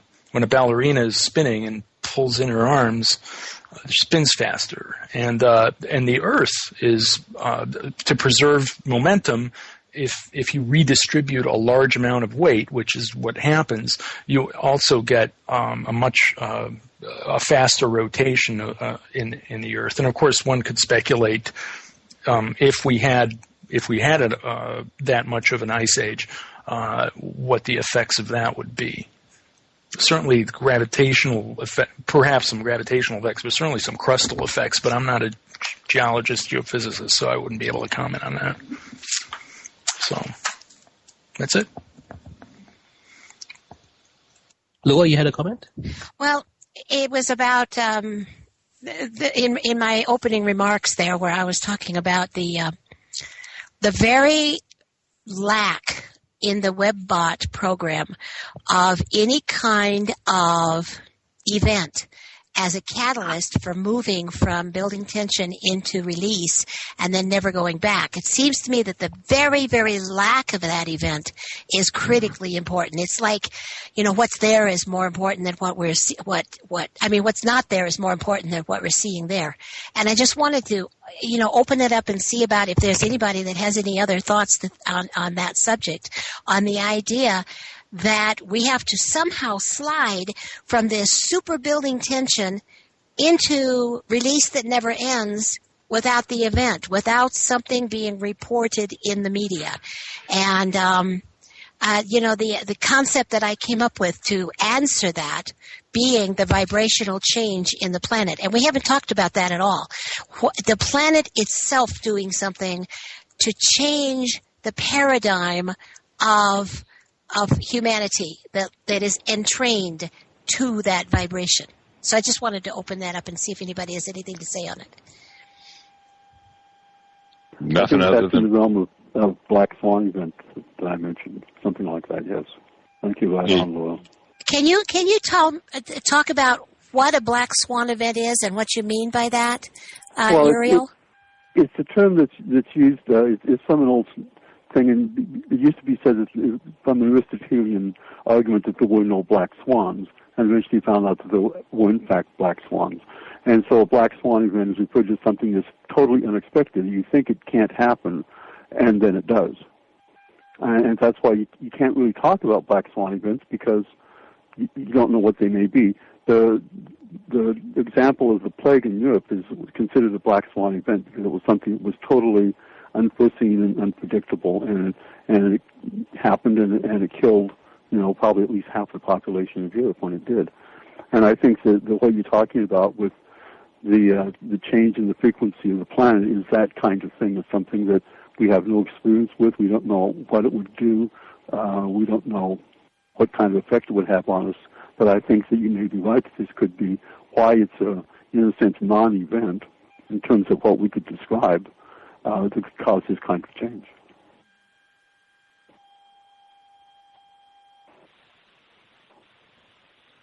Interesting. Fantastic. Did you have anybody else have a final comment on that or anything else in regards to the theories? Okay, great. What we might do is, obviously part of it is understanding or trying to get a grasp of an idea of what the data gap discontinuity will be. But along with that, as important as that is preparing. How can we prepare our body, mind, and spirit if this discontinuity is as bad as some of the theories are, or as good as some of the theories are? So with that, I'd like to open up with Gemini. Gemini, you had a comment on this. Thanks, Jules. As far as preparations go, several years ago, I started, preparing with, the basics, food, water, medicinal herbs, that type of thing. And as time went on, I realized I couldn't prep for a multitude of events, nor did I want to. So I started leaning more towards preps for mind and spirit. And I'm a fan of Neil Kramer, and this kind of ties in a little bit on his notion of awakening others and trying to prepare others. And he's often said that we should leave sleeping babies to their slumber. And while I feel like it's okay to gently nudge others, I feel like I'm being unkind by pushing others to be what I consider awake or enlightened and therefore prepping. Because who am I to change the outcome of others or what they wish to learn in this life? So I must hold others in compassion, and that means to allow them to awaken in their time on their terms and live in harmony for their highest purpose, not mine. And so by trying to awaken others and get them to prep and see what's ahead before they're ready, I wonder if I'm denying them an opportunity for real growth in the soul work that they need to accomplish. And I thought it was really telling when Cliff had his Entering the Stream article. And it's about doing your work on your relationship to the kleshas and to the ties that bind your mind to the material plane of an existence. It's an activity that you do, not discuss. And his thoughts on that really resonated with me because, by definition, klesha is any of the 5 hindrances to enlightenment, which are ignorance, egocentricity, attachments, aversions, and the instinctive will to live. And by ridding ourselves of our kleshas, we are able to clearly see the reality of the world and our own true nature. And so the last one, especially, the instinctive will to live, and by prepping and becoming frantic with how we're going to survive these upcoming events, really, I think, brings to the forefront of that instinctive will to live. And additionally, Cliff has stated several times, universe favors humans. And so I'll leave you with that. Wow. Wonderful, wonderful comments. What I have to say is more mundane, but I think can be of value to some people. I've given some thought, actually quite a bit of thought, as to what I would do in the event that, for example, there was a breakdown in the social order of where I live. And one of the conclusions that I came to was to seek out communities or groups of people that have some experience living in a sustainable fashion. And by that I mean people that can either live off the land or can live with minimal input from outside resources. So this may not work for everyone. It may not even work for a lot of people, but one alternative might be to seek out, say, an indigenous community or perhaps a religious community and see if you can strike up or work out a relationship where perhaps you can buy a property or someplace or associate with them in some way in the event things really go downhill. And let me amplify upon what I mean by that. I recently visited a community in Central America where they didn't have any electricity. Whatever electricity they had was just through generators. They had developed their own systems of water, but they weren't relying on outside piped water. They were growing their own food. And essentially, they were trading amongst each other. They were using a form of barter, and I'm not saying that's the best thing, but that's what they were using. And so for them, let's say the price of gasoline tripled. Let's say, for example, that the currency systems collapsed. I honestly believe it wouldn't make that much difference for them. what would probably mean is maybe they watch a little bit less television because they were using the generator for television, and maybe that's such a bad thing. But for lighting, they were using candles and so forth. So it may not be the most comfortable way, but it's a sustainable way, and I think it's something alternative that some of us could perhaps consider, and I don't think it would be particularly costly. So that's all I have to say sort of on that mundane level, but boy, that was a wonderful comment about the clichés. Thank you. Thank you. I'll pass it over to Lenny. I have for me, the most important thing for preparation is to prepare spiritually, to be peaceful, compassionate, and kind. Be open in your heart and silent in your mind, and to simply be present. Now, it's important to hold truths. I find it's important to hold truths loosely because paradigms, worldviews, dogmas, and theories can filter out new and relevant information. And after your physical preps are completed, dwelling on something like the data gap can foster fear or any other emergency thing that may be causing the world to not be the way we want it to be. It's important to live in the present moment, wisely, earnestly, and to let go of the past and to not anticipate troubles, to prepare for possibilities and then let go of the worries. The single most important thing to me is to be at peace, practice inner peace, maintain loving relations with folks in harmony with the world. Open hearts accept and see the world through compassionate eyes, and meditation and maintaining a peaceful composure radiates out to the immediate environment.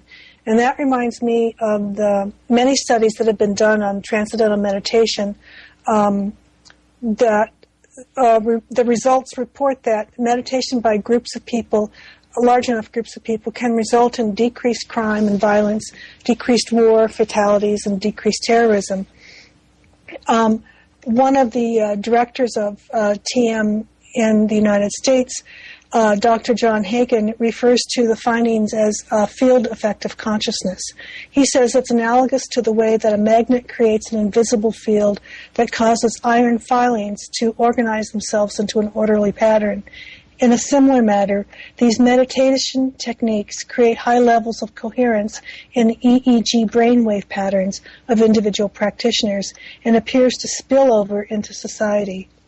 And speaking of consciousness, Dr. Meadow has found that human consciousness has an effect on the molecular structure of water.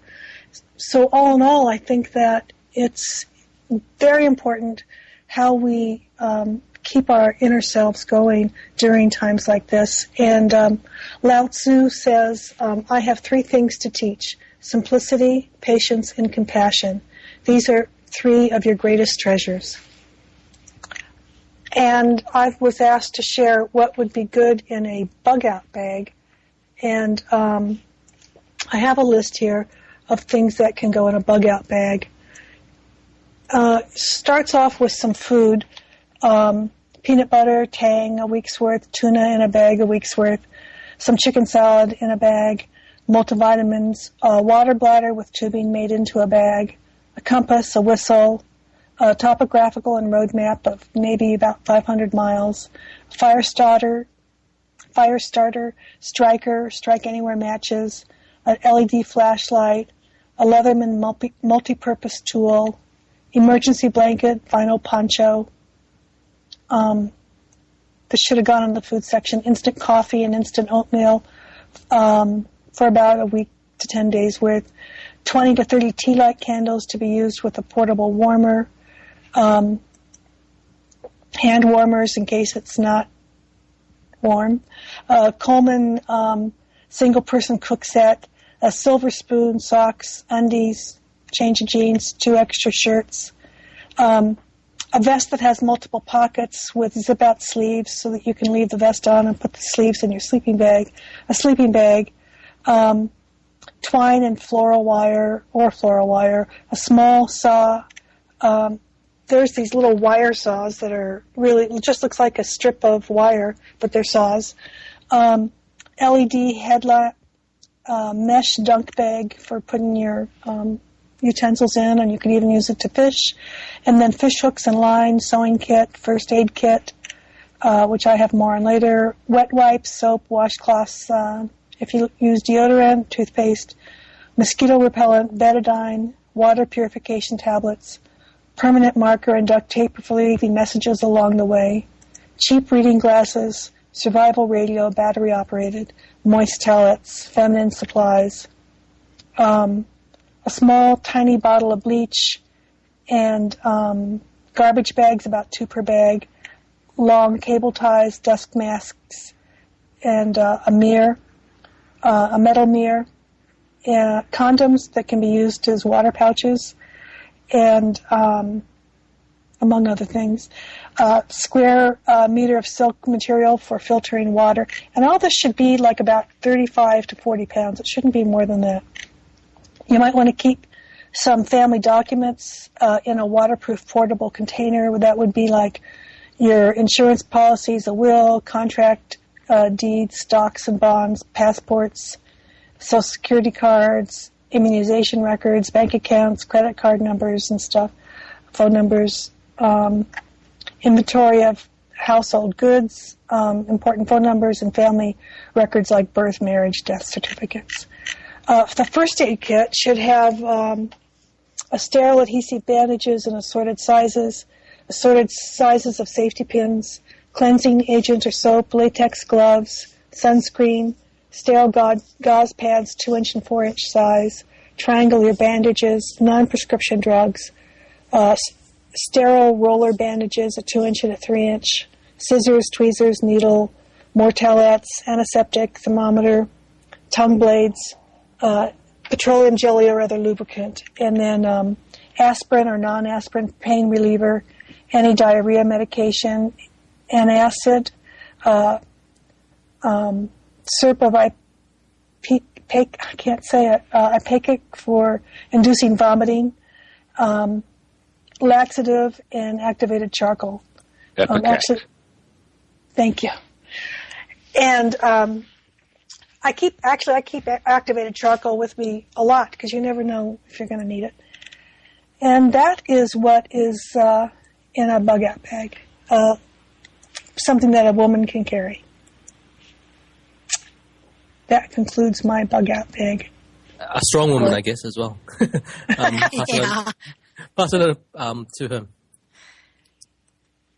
Okay, I'd like to make a point that sometimes, especially if you happen to know your area very well, it might not be a bad idea to plan on staying put and for a few months to let the dust settle, so to speak, and then reconnoiter and figure out what's going on. And that's what I plan on doing, unless I get flooded out or burned out, in the first few hours. But otherwise, I think anybody trying to travel through places that they're not familiar with is probably going to be at a greater risk than sort of staying at home and protecting the themselves and their family and their community there. I mean, I think in times of great stress where there's lots of people moving around, some of them not in great shape, mind-wise, it's probably best to be out of that game. So just to bring it up, I don't know if people are planning on bugging out or staying or combinations of both, but that would be my plan. You make a good point, Herm, that, bugging out should really be the last resort. And also, also to clarify, Lenny obviously doesn't have a weapon, but for some people it might be more operative to carry a weapon like a knife or a gun or guns. So just wanted to clarify that as well. I'll pass it over to Lua. Okay, I wanted to make a comment about the whole, we've mentioned the word community, probably been mentioned a dozen times now. And there is something that we don't often talk about when we're talking about gathering together with other people.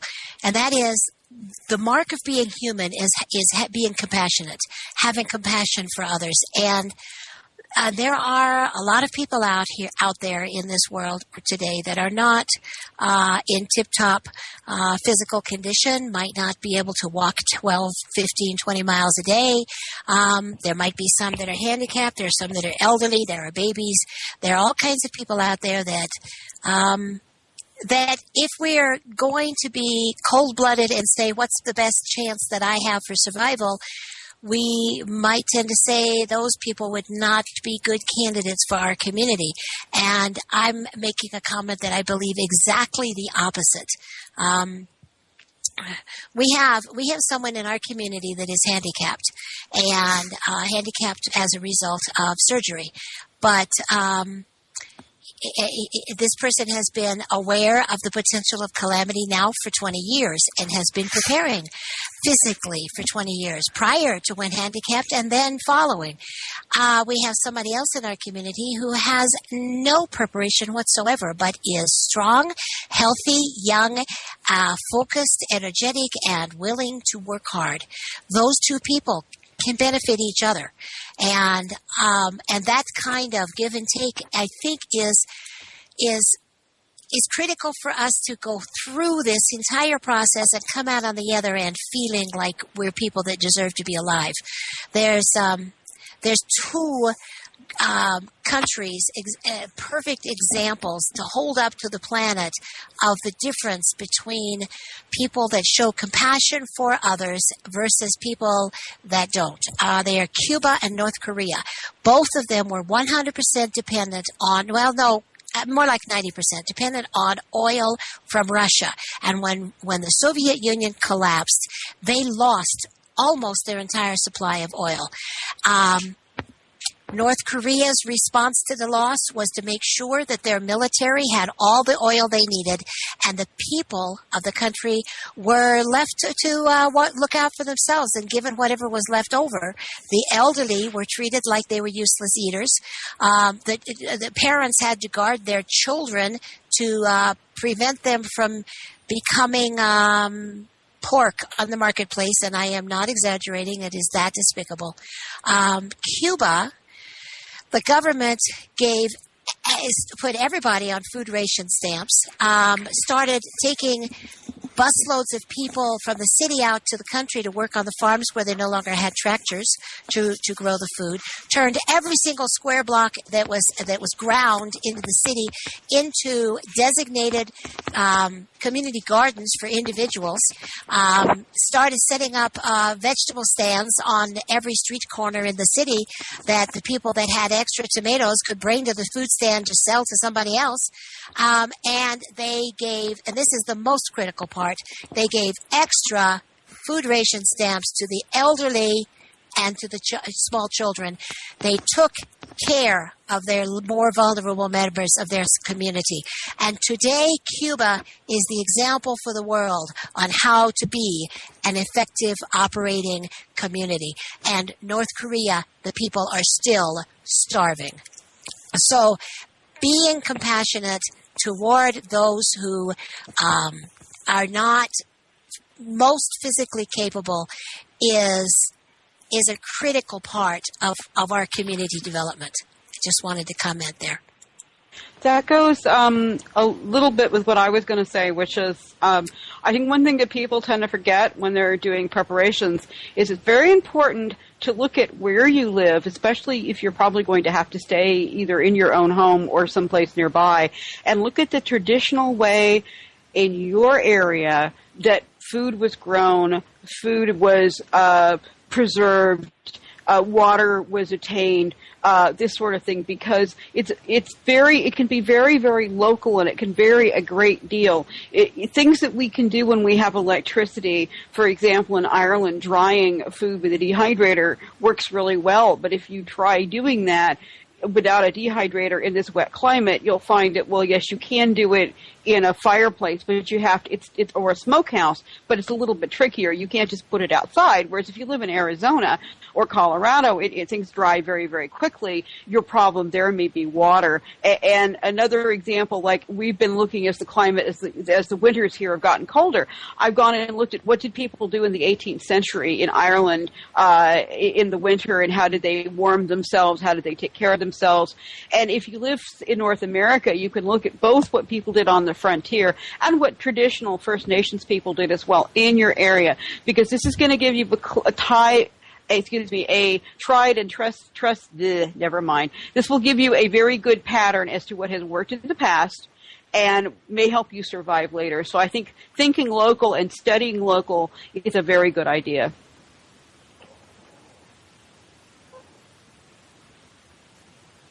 Well, I had some things to say that were similar to what Lenny was talking about, because I think the energies coming in are going to be, like I said before, causing increased intensity and overwhelm and agitation, and people aren't going to know what to do with that. It could be very easy for a guy to go like, I just can't take this, I need to hit something. You're a woman to go, I'm just overwhelmed. I need to go hide or something. So one of the ways I think to deal with this energy is to imagine a quicksilver shield around your body, and you actually imagine the energies going down the outside of your body and grounding out into the ground.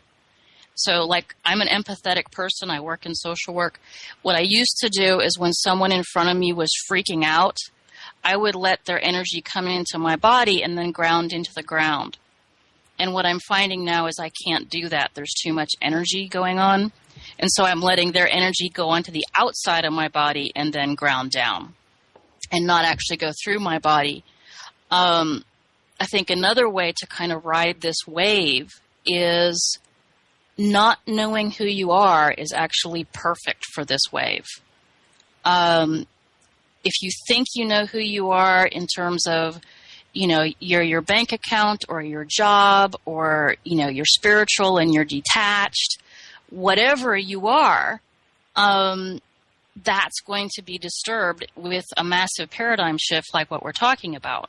So just kind of staying in the space of I'm still learning who I am, and I'm having new things happening that are helping me learn who I am. And I'm still learning what the world is actually like. I don't know what the world is like. Instead of thinking because I've seen on the forum sometimes people, they're so wanting to know what's going to happen that they fix on a negative reality, because then they know what's going to happen. They can be right. And I think that's helping to manifest the negative reality. I think you need to be in not knowing of anything could happen, including good things. Even good things that come after stress. So that's kind of what I had to say on energy. The other thing I had to talk about was right now we've been trained that the solution to everything is money. If I need the lawn mowed, all I need is money. If I need some clothes, all I need is money. If I want to have a boyfriend or a girlfriend, I need to take them out on a good date or something. And so we don't know other forms of currency. And one of the forms of currency is personal currency. So what do you bring to the table? In a group of people, the person who tells jokes, if I'm in a disaster, I want someone on my team who tells jokes, or the person who connects the dots, I want someone who can do that. Or someone who has knowledge in certain ways, or someone who's very compassionate and loving. Those are currencies. Why do you keep your friends around?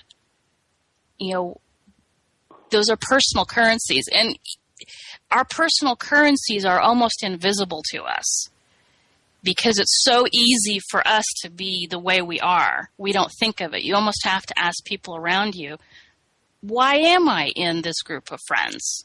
what do you value? What do I bring to the table in terms of, personality or knowledge or whatever?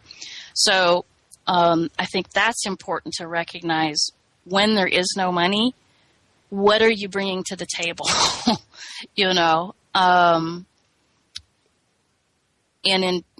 So now I think is the time to build relationships.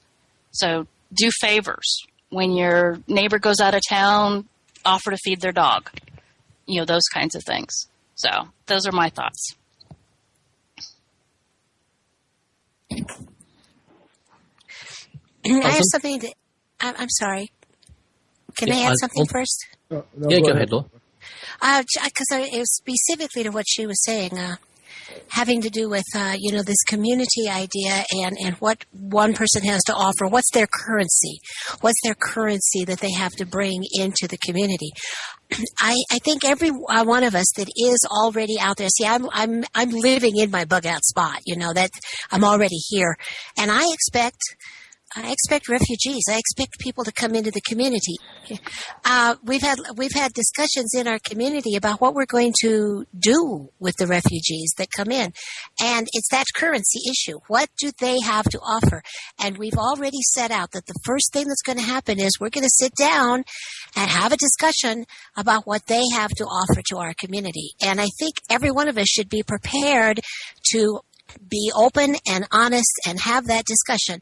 If somebody comes in a wheelchair, what do they have to offer to our children for holding babies, for teaching academic skills to the children, for stringing beans, for there's something anybody can do. And we need to be prepared to approach every individual that is coming into the community, even in the middle of a disaster, and say, what do you have to offer to this community?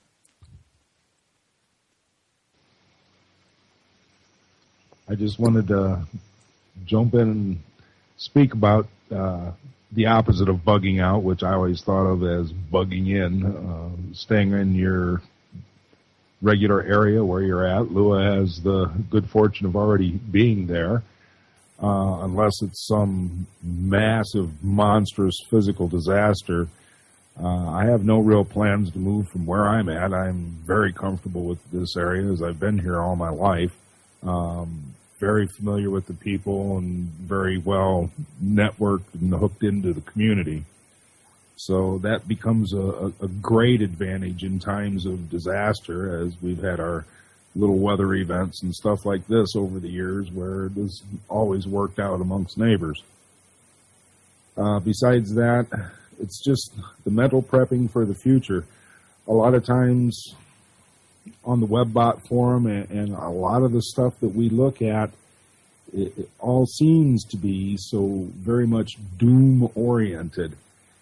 And it can be very much a stressor on your life, and unnecessarily so. But the thing is, it's a matter of staying focused in the now, living today. You have this moment, you have this day. You make the most of it while you can. And looking ahead into the future, yes, there might be disastrous events. Yes, there could be all kinds of black swan events. And those are just things that sort of fold into the normal flow of life. At least it has been for us around here. And it's just in acknowledging that, yes, these could happen, but still keeping somehow your mind focused on better things happening for you and those around you.